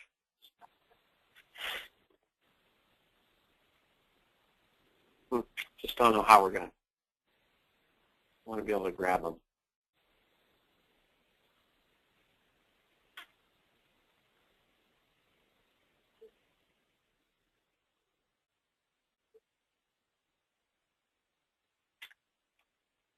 Oh boy.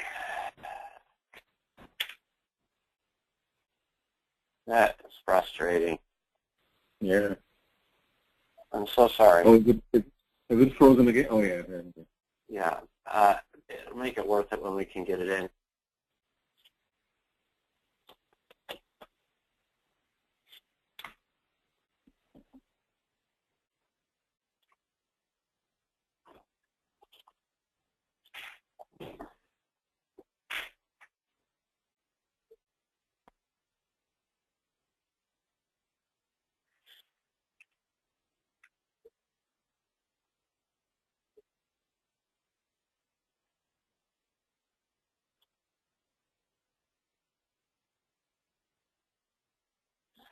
Now, when I shot, you see how I got a little bit of that horizon line under the chair?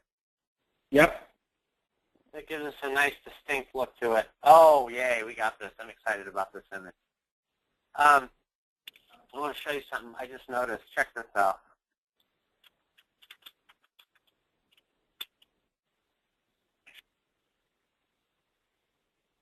It reminds me of this. About the chair. I see. So it's kind of like, I mean, obviously it's not exactly, it's just the manner and the sky in the background. So I kind of want to do something like that. We might even call it Mona Lisa for 500 PTS.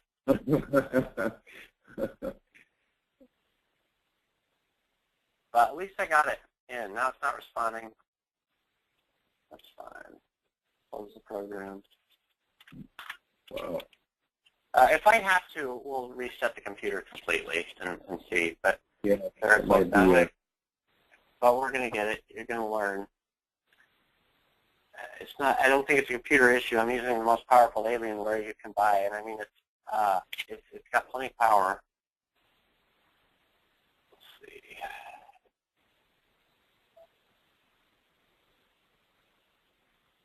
Boy, that is frustrating. Did it even grab it? Do I even have the image? Never dealt with anything like that. Huh. I'll be damned. It didn't even get it. Even though it said it brought it in. Huh. There you go. I'm really sorry. So, you know, we'll just stretch it to 6 hours. We'll say 6 hours because it glitches, so don't worry about that. Sure.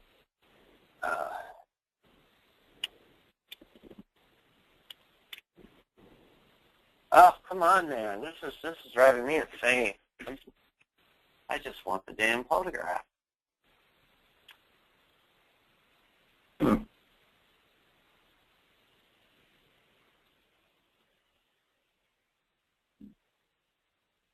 It doesn't have to do with the external drive that it's coming from, or because when you're not, you don't have. I have had the occasional problem with importing from some external drive.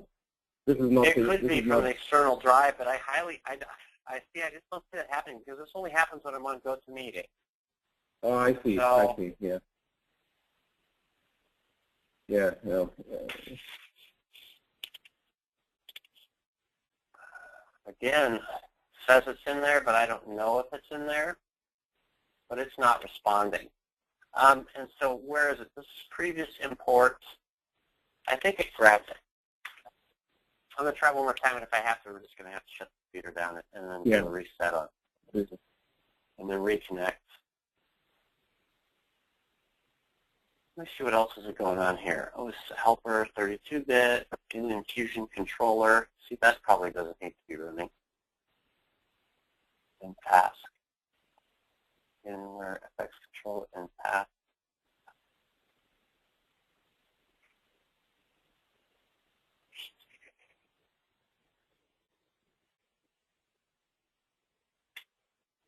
Yeah, but it's funny if you look at the Alienware, it's really taxing my system. Desktop Windows Manager. Okay, let's try this and see if shutting down some of those things helps a little bit.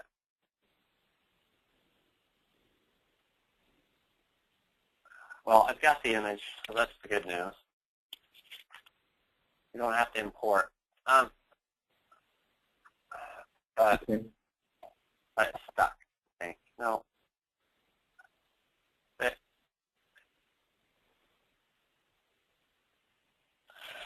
Oh, there's our develop module. Well, that's good news. That's probably the one we've got. Okay, we're going to work on composition. Okay. I'm going to make this a vertical image. Okay, I think that's how we're going to do this. I think we're going to go ahead and do this. Actually, let me look. Yeah. Okay. I think I am going to do a vertical image on this. Yeah. We're going to do a portrait. Okay. So I've got that cropped. I'm going to up my exposure a little bit. I'm going to take a look at her. Boy, we've got nice, sharp focus on there. I mean, it's not perfect, but I can really straighten some of that up. I'm going to look at my histogram on this. I'm also going to bump my highlights up and just see what it does to her skin tone.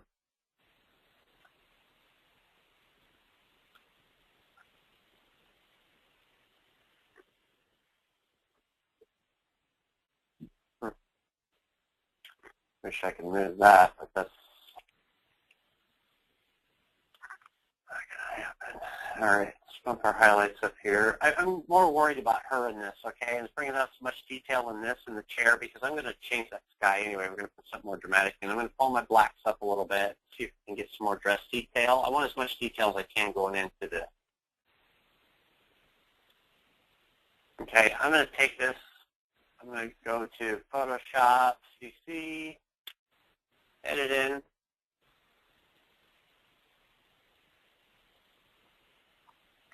It's going to render. That's good news. And we're going to get to work on a reflection, okay? Yeah. In order to do that, I'm going to build a background, canvas size, 3, 5, this should suffice. I'm going to duplicate this layer.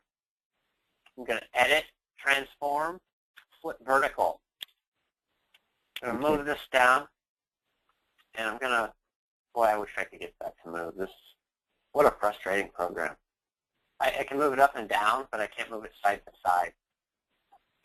I'm going to lower the opacity on this so I make sure we line our chair up here at the bottom just right in this flip, okay? So we can see that start to go. And now all I'm going to do is I'm going to bump the opacity back up. I'm going to put a layer mask on this top. And I'm going to take black, and I'm going to start to go to my brush tool, 100% opacity, and start painting down and getting the bottom of that off. The part of this image I'm really concerned about when I'm painting this is where the desk and the chair, or where the chair and the feet meet the water, okay? This blow doesn't have to be perfect because we're just going to blur that anyway. So, but see, this is nice detail in here. You still want to kind of take this across here. This is really tiny details. And then with a white brush, make sure this is kind of in here. Okay, so you can see some of that start to come back in. And I'm going to look over here too and just make sure nothing's like blurred or blurred really bad. Okay, and I like this, so I'm going to kind of set composition here. I'm going to leave some room to work too. So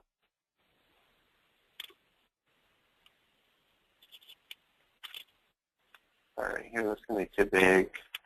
I'm going to figure out my focus points later.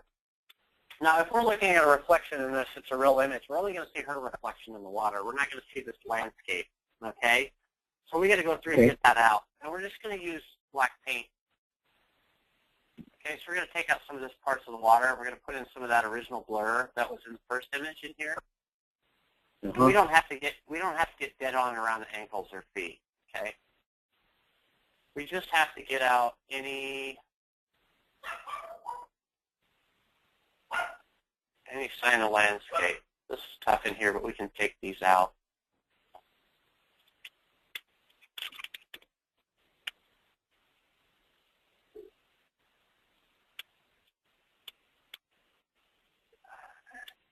So that's pretty nice. I am going to blur this part with a little bit of this white color. It's just a soft layer. I want that transition to be just a little bit smoother. So I'm going to take this over the top like that.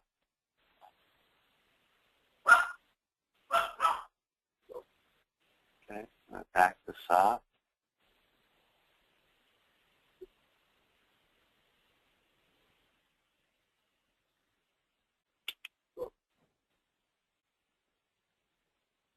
Okay, I'm going to kind of look at this, but what I'm going to do here is, I'll try to put that on there. I'm going to blur this top layer so we can kind of blur her into the background here, and then I'm just going to take a look and see. I'm going to go to blur, motion blur, set my angle up and down, and just set it till it just starts to get kind of recognizable, about like that, okay? Okay. I'm going to select that. I'm going to go up, and I don't like those white layers on top. I might back these down a little bit and figure out if we can't get some of that back in by blending later, maybe. But I like the blur so far.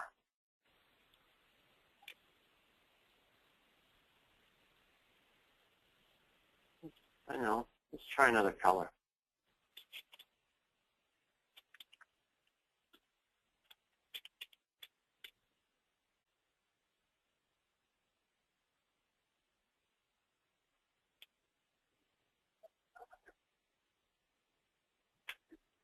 That's a little bit better.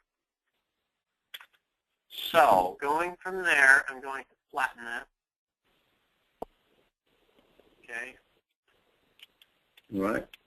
Commit to that. I'm going to take this image that we started out with. I'm going to go back into Edit Photoshop CC. I'm going to open it up again. I'm going to get it separate. I'm going to show you what we're going to do here. We're going to take this photo, put it over the top of this one. Make sure this all lines up just right here. So we got to set it. Should snap in.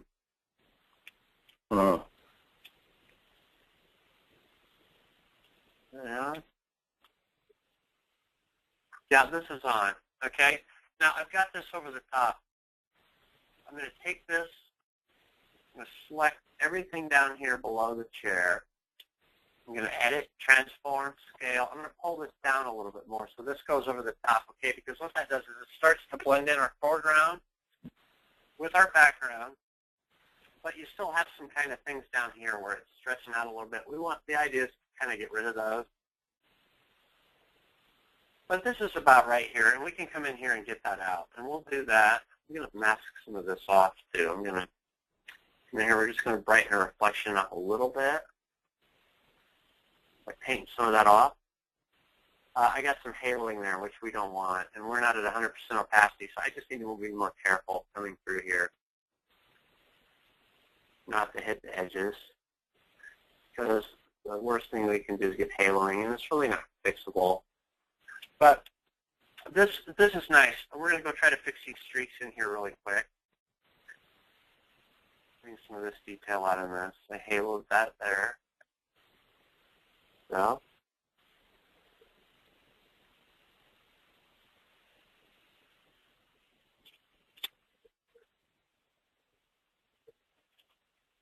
This is really kind of painting here. This is tough. This is painting, and you have to just be able to have an eye for it. And luckily, I can draw and paint too on paper, and so that's a huge advantage for me. I was actually trained as an illustrator. And this, I'm going to go ahead and take this image. I'm going to flatten it. And then I'm going to look at my problems and see what I got here. My problems are these streaks down here in the water. But overall, I kind of like how it's coming together. I'm going to duplicate this layer. I'm going to come up here. Let's try a patch tool. I'm going to try a patch tool and select these lines. I'm just going to move it over here and see if this gets rid of it. May, it may not. It did. So patch tool is going to work on these, and then we'll just blur it out some more. We'll really hide it. So I'm going to bring the patch tool clear over here on this one. That's working. See it? I mean, you can still see a little bit in here, but this can be sold as blur. Right. Just going to try to look. And then I'm going to back this down and just see, because when you back these down, you're more apt to see things in here that shouldn't be in there. Yeah. Yeah, I think I'm going to take one more. I think I'm going to try one more on here and see if we can't see what it does to it.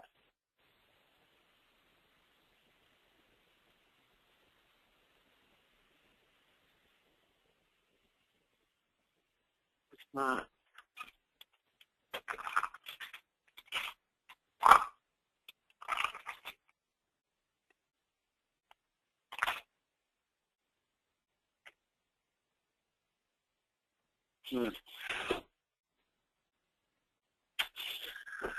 Well, I'm not going to worry about that for now. I'm going to back off right here. I'm going to save this file because we've kind of got our reflection. Now, there's one other thing I'm going to do, though. I'm going to do motion side-to-side blur, filter, blur, motion blur, and start to blend this in a little more. I'm going to go side-to-side on this layer, okay? Just going to shake it up just a little bit more.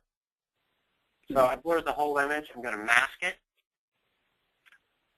I'm going to paint out my blur up top.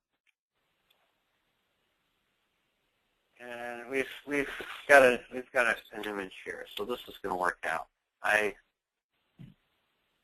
going to save this, and we're going to start putting sky detail in the back.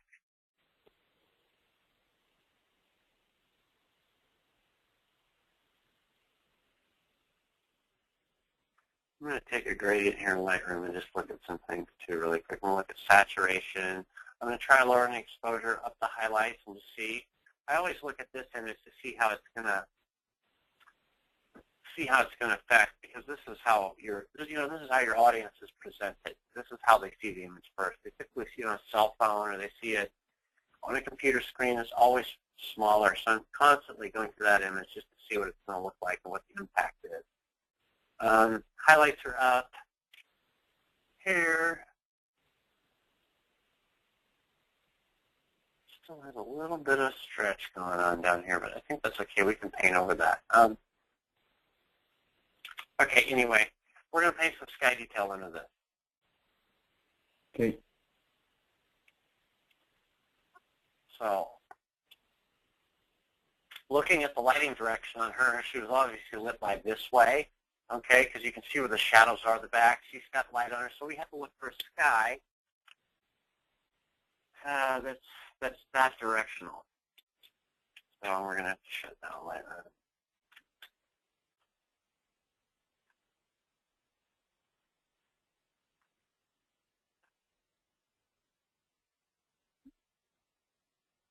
And path.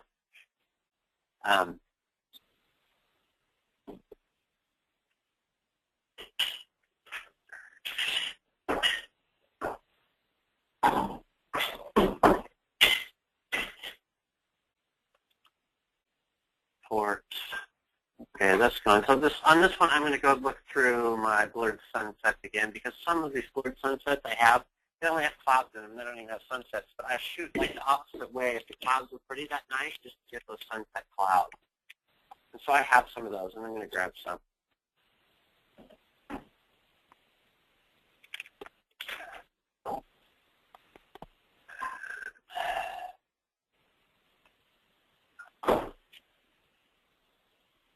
Nice. These are nice. We're going to take these in, okay, because this matches, if I go back and look at her, this is going to match some of her skin tones too. Plus, we already have this horizon set in.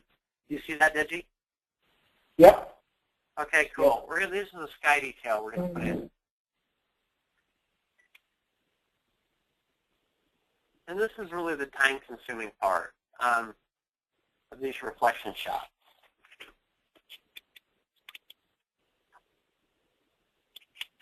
Come in here, image, canvas, put canvas over it, okay?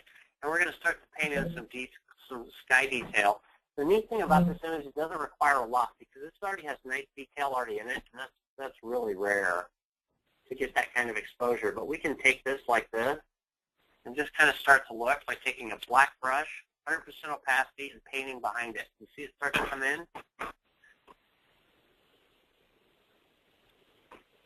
You just kind of move it to where you want your, how you want it to look. I mean, to have and how much you want in it. The other thing is I can see this kind of has this white misty layer over it. I'm going to select this. Let's grab this lighter color here and just put it over the top of that. See what that does to those clouds. Okay, that's going to start to blend it in a little bit. We can always bring that detail back out. Are you there? Yes, yes.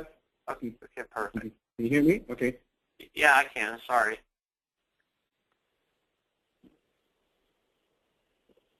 We can come in here like this, just kind of do this. I'm really experimenting. I'm trying to see what I like here.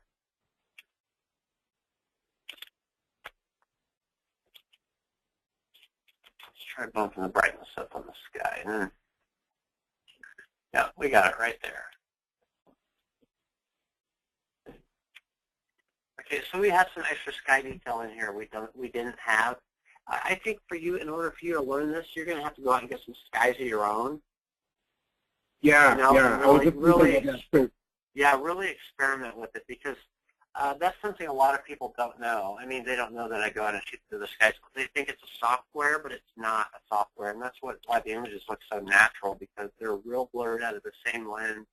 And I even try to use something out of a similar lighting condition. So that's why you have that. And so I'm going to put this in here, okay, with this sky detail, and we can actually go in saturation brush later and bring out some of these to match her skin tones. But I really want to show you how we would get this reflection in the water. I don't know why I did that in that image, but I'm going to take this anyway back into this. So it's going to work the same way. I'm just going to put her over the top here.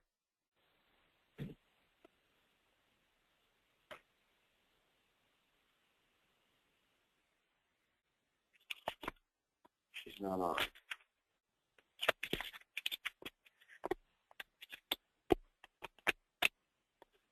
I'm going to line this up. Come on, man. I think that's about right. Okay. So on this image, I'm just going to paint the blur out of the bottom, because it's only our skyline really mattered on this, and I kind of did that the opposite way that I should have.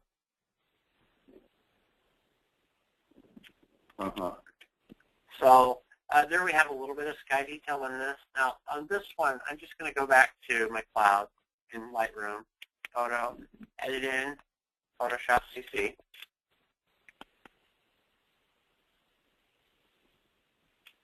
edit,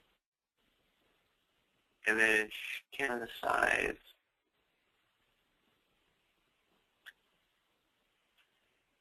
Okay, and I'm going to do the opposite of this. The same thing I did on the other one. I'm just going to flip it horizontal.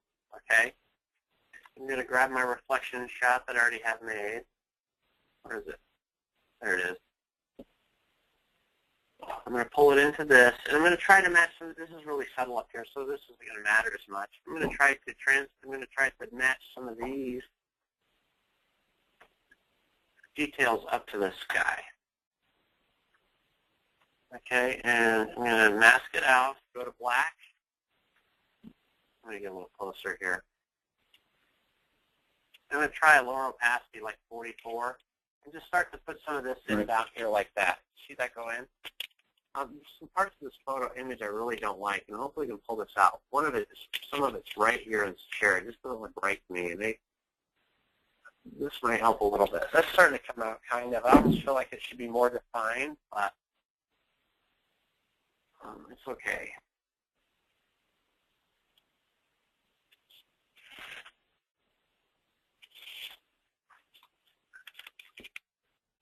Okay, this is nice. On this, I'm actually going to use a blur software, which I very rarely use on these clouds, I think. Let me look and see if that layer.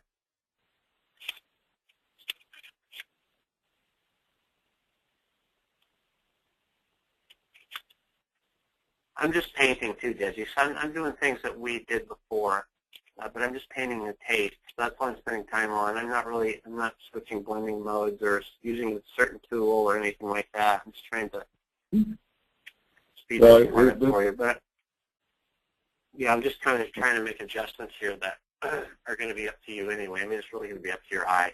This is too much detail in the sky down here. Up here, it's fine. Well, I'm going to duplicate the sky layer on the bottom. I'm going to go to Filter. And this is my favorite blur software if I use blur software, and it's Alien Skin. Have you ever heard of it? Yeah, I've heard of it. I've never used it. I don't have it. It's an unbelievable product, and it's probably the closest. Most of my friends use it too. They're just lousy customer service and lousy sales, but the product, if you take the time to learn it, is really good. So, what does it do? What's its I'm going to blur to this. It's really natural to that background layer. We just put a blur. Here, I'll show. Let me get this out really quick. I'm going to go ahead and commit to this image because we're just going to make some local changes here in a little bit. But let's add it to this whole layer. So let's go to Filter, Alien Skin Bokeh, and you can adjust the bokeh here on the image, okay, which I might actually put some more blur on that bottom anyway, because it's looking kind of cool. You can adjust the twist, which the 85mm 1.2 has a lot of twist out of the lens. If you've ever shot somebody up close with it and then looked in the back, you'll see that the background starts to twist. Right. So on this, I'm going to add it to this whole bottom layer. I'm going to paint it off the top. Oh. Yeah, isn't that pretty cool? And so then we start to bring out detail. Then we have this nice classy reflection down here. There's one other thing I'm going to do to blend this, because it's really important I try to blend this down here. It's also important that I don't have the foot blurred, which I do. I'm going to take that off here. Hopefully, I might have done that on an earlier blur layer, and if I did, that's not good, because that's something I missed, but it looks like I may have. I can also cover my tracks by grabbing this foot out of here, coming in,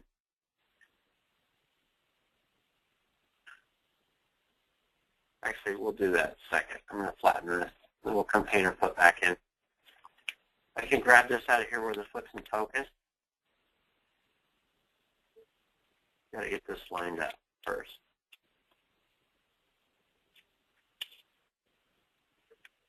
And then take this bottom layer with my blur in it, put it on top, and see where this foot's blurred.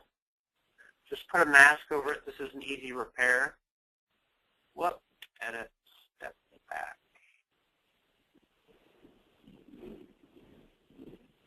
It should be. Let's take a look at the sunset.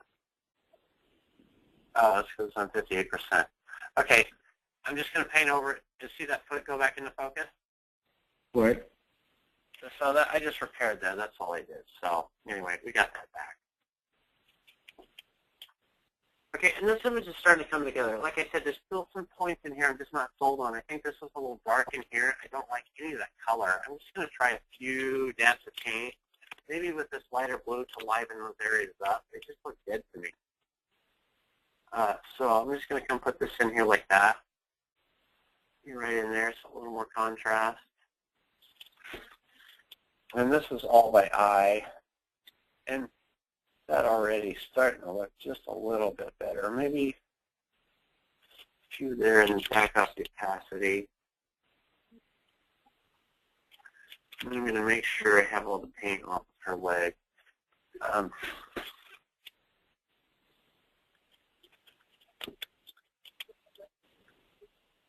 Yeah, that's a little bit better. So anyway, okay, now looking at this image, it's time. This is similar to what I would have wanted out of camera.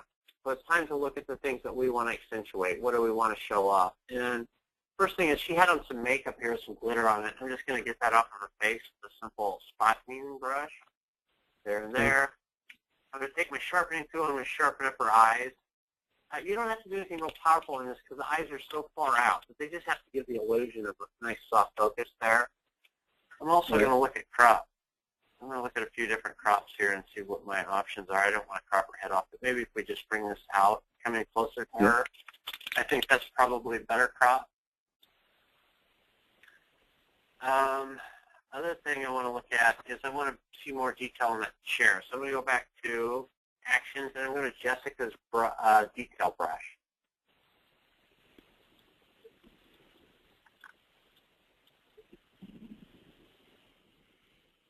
Extra sharp detail brush. Continue. Take some white, and I'm going to paint over this and just bring those legs out so that stuff enough. Like, I also want to make sure, though, that, see, I got a little bit of some haloing. It's actually a lot of noise. I'm just going to go ahead and clean that up around this because I don't want that. But I do want some of this. I mean, you know, some of that detail in that chair there, but I want to make sure I get all this haloing off, too. Because when I paint over that blue water, it adds a bunch of noise that I don't want. Some places I do want it, but you can spend as much time on that as you want just to get it all off. So they're not, the chair detail is out more. Right. And now I'm going to go look at film finishes. Put over the top of it. Filter, I'm going to go to my Nik collection. Color Effects Pro 4 Plus.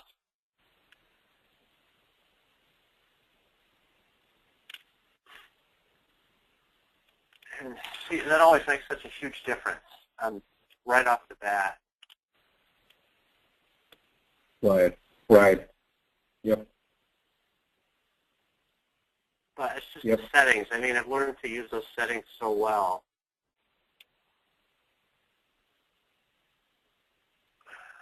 Yeah, oh yeah. And then here it comes, so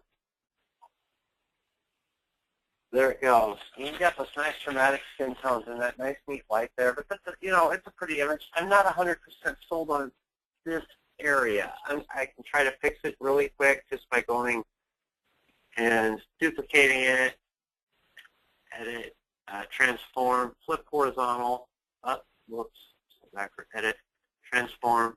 And if this were a stock image, I most likely would go back in, or I just keep going until I could figure it out. So that's how I've learned everything else. I just go until I figure it out. How do I get rid of something I don't like? And that's part of the secret to half of this. So wow. The thing that was the problem here was where this landscape was in that chair, and that's really what threw me off. So I know that as shooting now that, hey, we're going to have to not have this in that area. And so going back and looking at the original image, I will bet you, yes, this is the difference. We didn't have any landscape going through this major detail up here like we do in this one. I see, yeah. And that's why I'm having troubles with that. Well, no, I don't here, though, either. I mean, I don't have a lot. I have some, but maybe when painting this out, I should have just worried about the top and then not got this bottom part. I'm trying to think about how we would do that. But anyway, I'm going to go in here. I'm going to mask this out, Control-I. And I'm going to come here and see if I can't take some of that detail in with that just a little bit. Maybe in the legs. Have it come through a little bit without showing any of that background, just real slight. And then take that and just blur it. Do some local blurring adjustments on it maybe. See, it's starting to come out a little bit and just kind of fixing that area. So let's paint around this and take our time, and maybe we can get this. Maybe I can get this fixed. 100%. Come up here. Get down anything that looks jagged or halo-y. Already that looks better. So let's filter, blur, motion blur.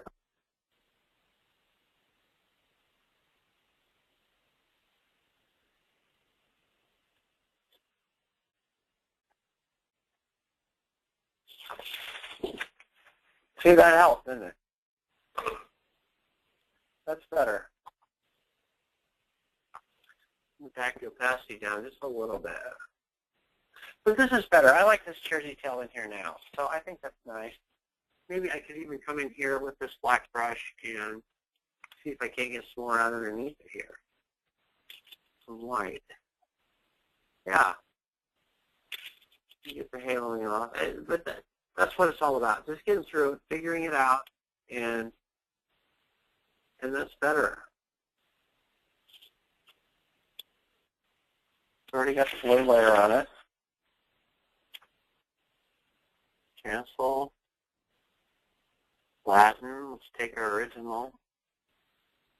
Where'd it go? I had it.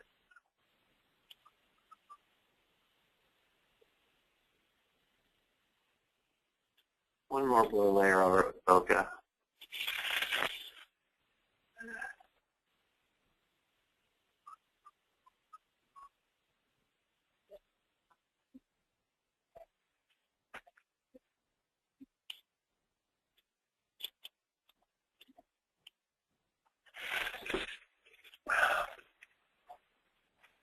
So anyway, yep, that's it. So that's how I make one of those. That is tough. What's that? That's a tough one. That's not that doesn't have the it doesn't fall to one's fingers as smoothly as the previous examples we worked in. These are a lot of work. And so I kind of tell people that before we go through it, because this is mostly by eye. This is really artwork. And so, I'm not 100% satisfied with this. I don't think it's for 500px, but I think it was something I sat down and was working on myself. It's a puzzle I need to figure out. And that's what it's all about. The other ones, there's actual steps to them, and so you can get some consistency. This is tough. So now, every time I'm going through one of these edits, right, next time I go back, I will say, okay, what problems am I going to have when I invert this image? Okay, so that's how I'm thinking when I'm shooting. What problems am I going to have when I invert this image? Am I going to be able to make this realistic? And that's how I learn.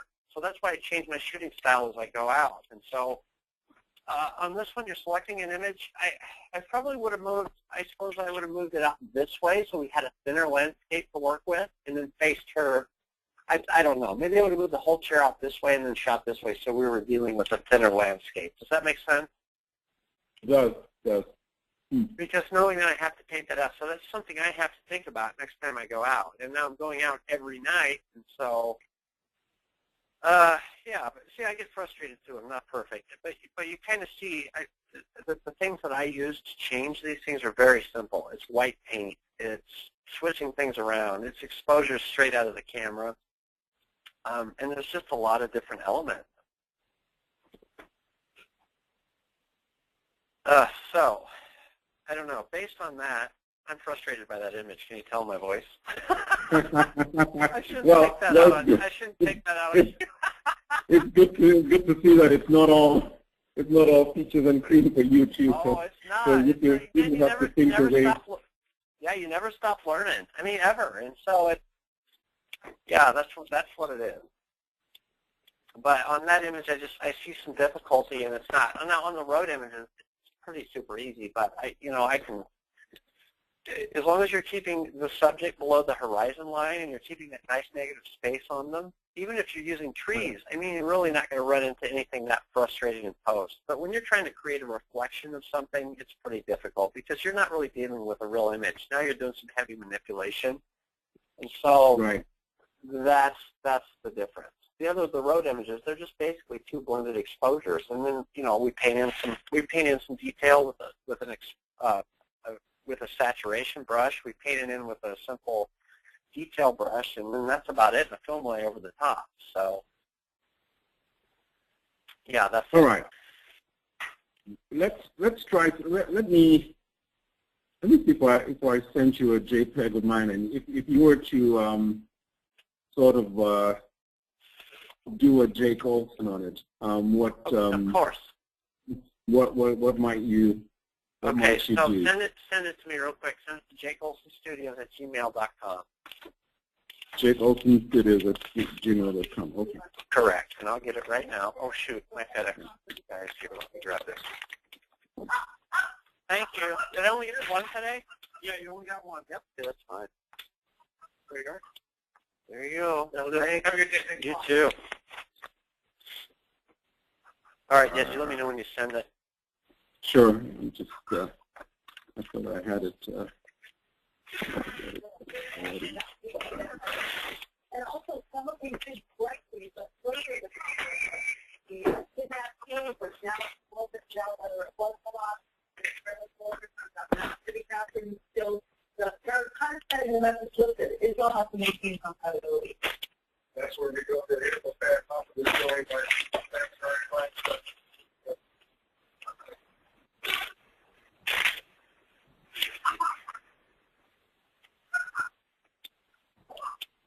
just give me a second. I thought I had this all.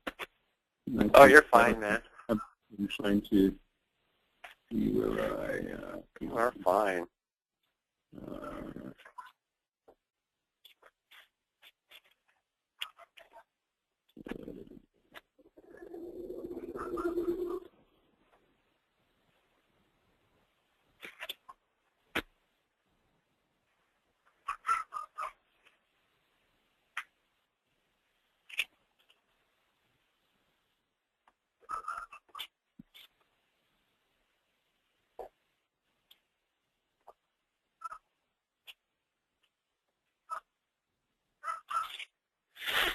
You're sending me an unprocessed image, right? Yes. Good. Oh dear. Okay. Well, you're fine.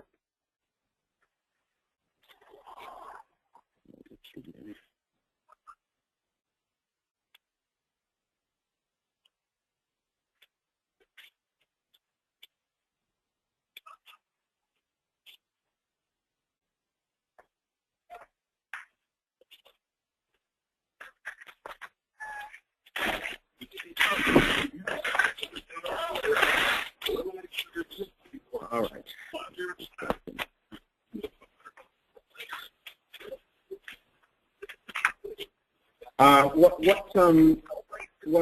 I'm just going to send it in using a preset, not Lightning's preset. Should I, yeah, I would back it out and just send me one without any preset. Okay. No, just the email, I don't think it adjusts, I think it has to do with the resolution in which it sends it, small, medium, large, or full size. I would send as large as you can. I'll wait. All right. It's not a big deal. In fact, let me take the opportunity to grab some coffee. Is that okay? Sorry? Is it okay if I grab some coffee while you do it? Sure. I'll be right back. Yep.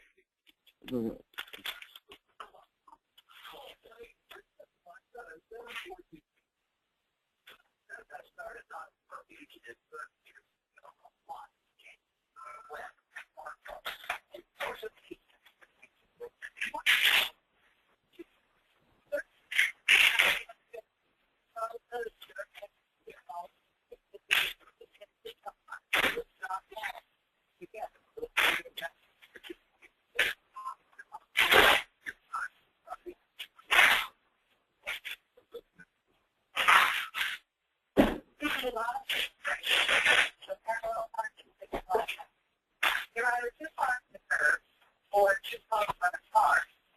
It's a matter of time to see the person who got it off. So you're like,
Okay, there.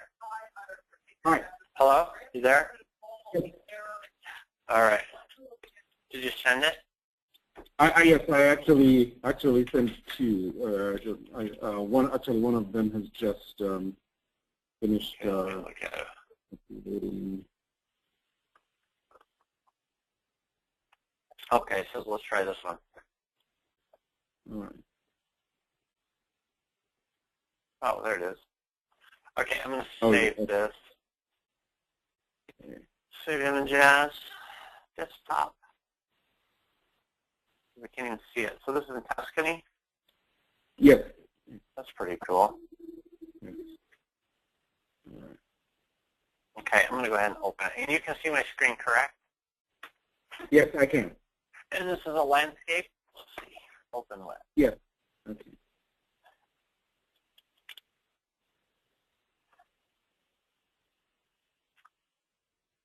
Okay. Okay, cool. I got a question for you. Did you only take one exposure of this, or did you take an exposure of foreground and the sky? No, I bracketed. I think I have about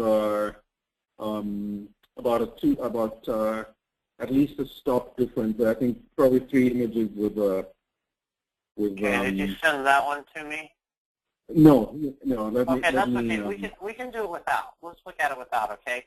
First thing I would do is I would go to a curves layer on this, and this one can be a little bit different. Let's take a curves exposure, okay? And I want to bring that black side in this and get my contrast just right. In order to do that, I'm going to take this black eyedropper up here. You see it? And I'm going to go to the image and see what's supposed to be black and what isn't. I'm assuming this shadow area right down here should be black, so I'm going to press on it. Okay? That's going to bring out a lot of contrast in the image. Right. And that helped the image immediately right there, okay? So where is your focus point on this? And it could be, it doesn't look particularly sharp, but it could just be because it's a JPEG or it's a smaller image. No, I don't think it was. I don't think it was sharp. I think I know what happened. That's okay. That's okay. I'm going to show you what I would do in this. So we've already added the blacks to it, okay? But I see some things in this about this image that are really pretty. Before we do that, though, let's grab some sky detail. Let's grab something I have here. This was shot at this was shot at maybe 8. Is that right? Yes, about 8. Yes. Okay. And would you say this was backlit with the sun coming from over this way? That's right. Okay, let's look and see what I've got. So this is another example where you can also use sky. It doesn't even have to be from the same scene, but it could certainly be simple, or it could be similar. So if you wanted to do this,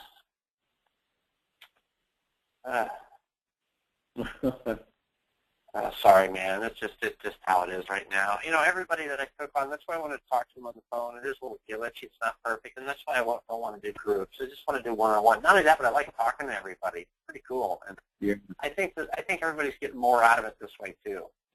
You can imagine 30 other people chattering in the back. What a nightmare. So, okay.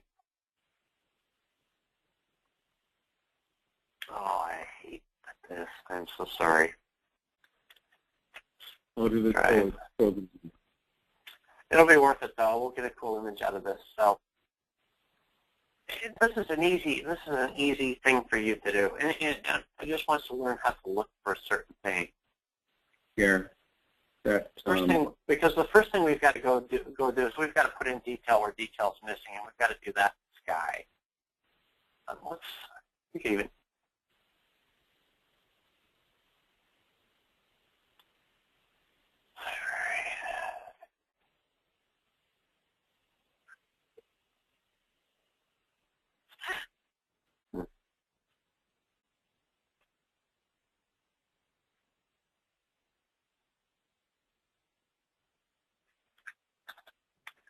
Oh, I'm going to go shut. I know what I'm going to do. I'm going to shut down in task, and then I'm going to go shut down Google. That seems to have been helping a little bit. I'm going to let my computer kind of catch up here.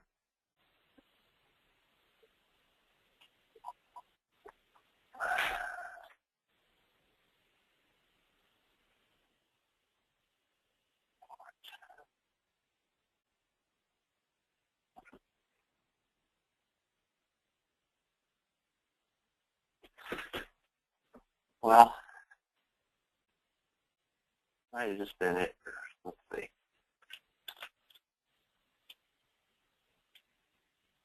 Let's do this.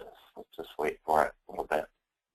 I'm going to show you something here. I'm going to show you something while we wait for Lightroom to catch up. We can fix even without putting the sky detail in just yet. I would take the saturation sponge tool. Okay. Let's make a separate layer for this. And I've seen people make these images before, and I've kind of thought about how they did it. With these rolling hills, when this comes up like this, this really soft light. I've seen them in Palouse, in Washington. And you would take a sponge tool, your saturation's on about 20, and you would paint over these highlights. Anywhere you see these highlights, okay? I'm just taking my sponge tool, I'm coming over them, and you'll watch them start to come out. You see them start to come out? What you don't want to get is this little bit of yellow under here, some of these unnatural colors. So, but I see some greens, some really pretty greens. I'm actually going to bump this up, coming through this valley. And I'm just going to kind of paint them in, okay? And you can see that all starting to come in. It's not really a dodge and burn technique, but it's all already along these little lines, making a big image and a difference, just making it a little more dynamic. Oh, wow. You see that? Yeah. And I'm using a simple sponge tool. Okay, that already. What's that? No, I'm just trying to figure out where that sponge tool. It's right over here on the left side in CC. Oh, I see. Got it. Okay, and just paint over the highlights. You don't want to paint over the high image. If you would have got a little bit more, this looks like a building in here. This is a neat detail. You can come in and actually paint in the highlights on the side of the building. Okay. Wow. Only the highlights. You don't want to do them. See it brought the detail just out and back. Yeah. And as it comes up in here with this sponge tool, these are trickier down here. These are a little bit trickier because this is blended out and it has this haze on it. You want to be very careful because you start to add that orange or that unnatural look to it. But if you go really lightly and then just threw a couple things up here, you're going to add depth. You just want to make local saturation adjustments. Right. Okay. The other thing we can do in this image is if we want to bring that back together is you can duplicate this, get rid of some of that haze in the back, filter, and just go to your brightness, image adjustments and brightness, and back the brightness down, okay? Because this is starting to look better back here, right? Again, do this image in layers. Okay, this is starting to look better in the back, but it ruins our front, so we just have to go paint that effect out of the front. Okay? So now we have some more detail in the back of the image here, and then you can go make some more adjustments. And you could even do a whole other curves layer until you start to get that stuff to show up better in the back. We'll try it. Curves. Try one of these little black trees here. And then back it down, maybe, to where you like how that looks and starts to come up in the back. And then mask it out in the front.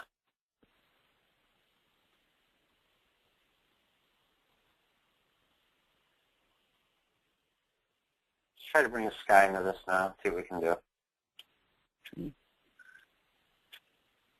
You know, portraits you can get away with a lot more as far as, you know, glowy effects and things like that when you're dealing with people. When you're dealing with a landscape, you want to show as much detail as you possibly can. So Lightroom's not going to let me import anything, probably unless we shut the computer down. So instead of doing that, I'm going to use this sky for that, okay? Because this sky will actually work. Is that okay with you?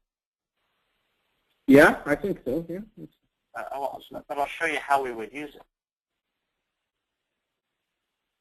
Because this actually has some of the things in it. But we want to get our perspective just right by using the sky. I think, did I bring in some? We'll make this work. This actually has some of this very similar tones that sky already has, and we'll just use that lower strip.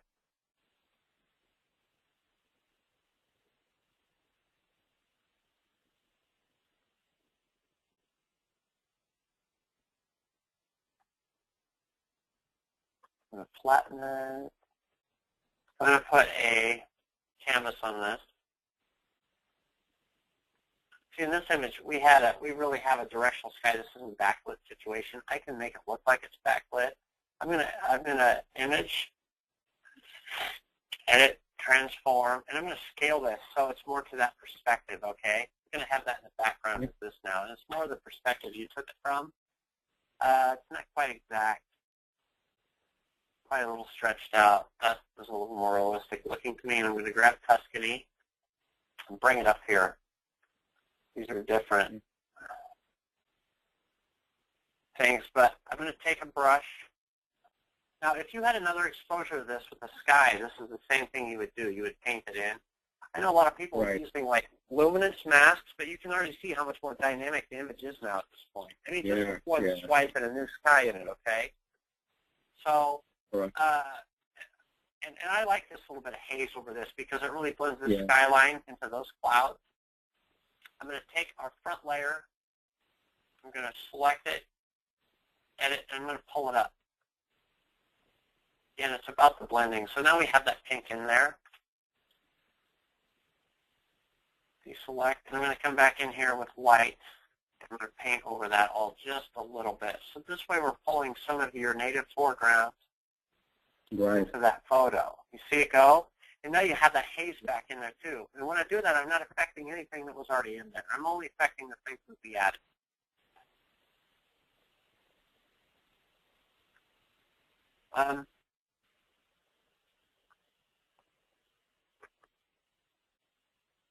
So let's see here. Composition-wise, you know, you have this across here. That's nice. Yeah. But already, you know, much more dynamic image. You also have that lower third line across from there. Yeah. Let's take it into Lightroom and see what we can do in there. If it will let us. Because we can make some clarity adjustments, and we can do it in with these guys. So we can come down here. Whoa, what happened? Oh, I hit something. I'm going to take. Have you used these before? These gradients? Yes, I have. Okay, so I'm going to use a gradient on this. Let's grab a gradient. I'm going to pull it up from the top. I can't even see the gradient. Lightroom is fighting me so bad right now. It does not want to help. And I'm going to bump the saturation up on the gradient. Okay, just from the lower bottom, and just see what that does. It's pretty nice. And I'm going to try clarity too. Clarity, we don't have enough sharpness to use clarity on this, but I want to be able to recover some of that shadow detail. So I'm going to pull my shadows up. That's really nice. And then I'm going to use a gradient on the top.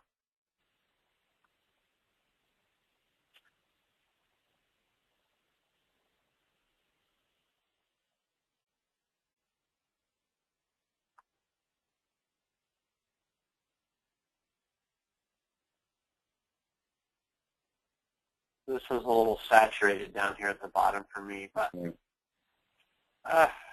know, from there, I think we already have a better image. We do. And so that's what I mean. That's how I would do it. But again, you're pulling out as much detail in. You're adding detail where you can get away with it, like we did up here. Mm-hmm. This is the greatest job. But when you add a sky, don't make a selection and fill it in, because you will see a definite line and get some haloing from around that selection. Paint it in using your eye until it starts to blend. And not only that, but you'll get better at that. That's something you just need to practice. Everybody does. It's just that blending without using selection. I see. You know, I look at some people's images, and what's it? Uniform swipes when you're painting. Uniform swipes. It's so important, because that's going to bring out that background in a certain way, okay? Instead of, you can't just take a paintbrush and paint it where you want to see it. You have to use uniform swipes throughout the image at the same opacity. Uniform swipes. Where you'll learn how I use uniform swipes, easy, is when you go back to the part of the tutorial where I did where I transposed the sky on the road. Okay. Okay, and with trial and error, you'll start to see the value in that. Okay. All right. That's I can tell you. Well, it looks better the way you're showing me, but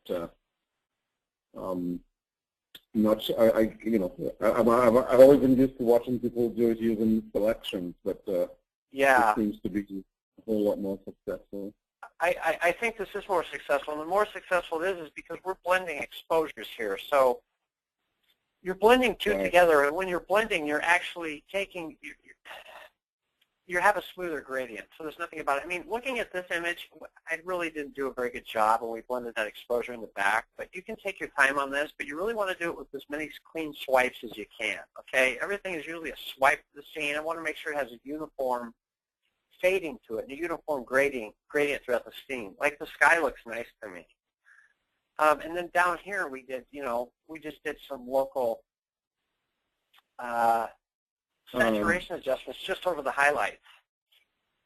Okay, using the sponge tool thing. Yeah, okay. Yeah.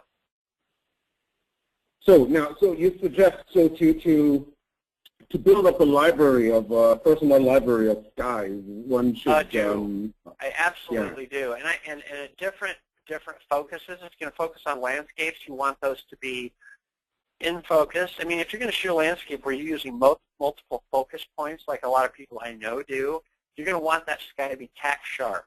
Okay. Right. If you're going to take one exposure, one focus point, you want it to be slightly off. I mean, you want it to be believable. The photo that you take, these stock skies have to fit into the scene. So they have to fit into their focus-wise. They have to fit in their lighting direction-wise. But what I did was just very simple, without even taking, the time to look for a sunset or something that would even fit in there better.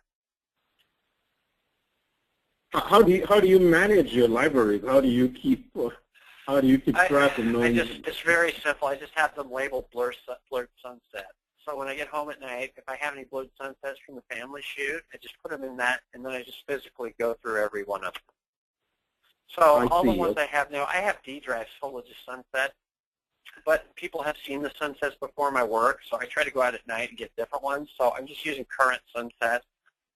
I have some storm clouds I haven't used yet. There's all kinds of different things. Right. I see. Okay. You learn as you go. I'm just kind of teaching you a base, but it really is practice. I have a lot to learn. I've only been doing photography for 2.5 years, and so every day, every night when I go out, I'm still learning. I've gotten proficient in Photoshop because I was so determined to do it, and I worked on the things I didn't want to work on, and but that's how I got there. Okay. All right. Got some work to do then. All right. Well, you do, but that's okay. But I want you to do some work, and I want to see you improve. And then I want you to go out and work on the things that I taught you to do, and bring me some problems, and we'll see if we can't fix them together.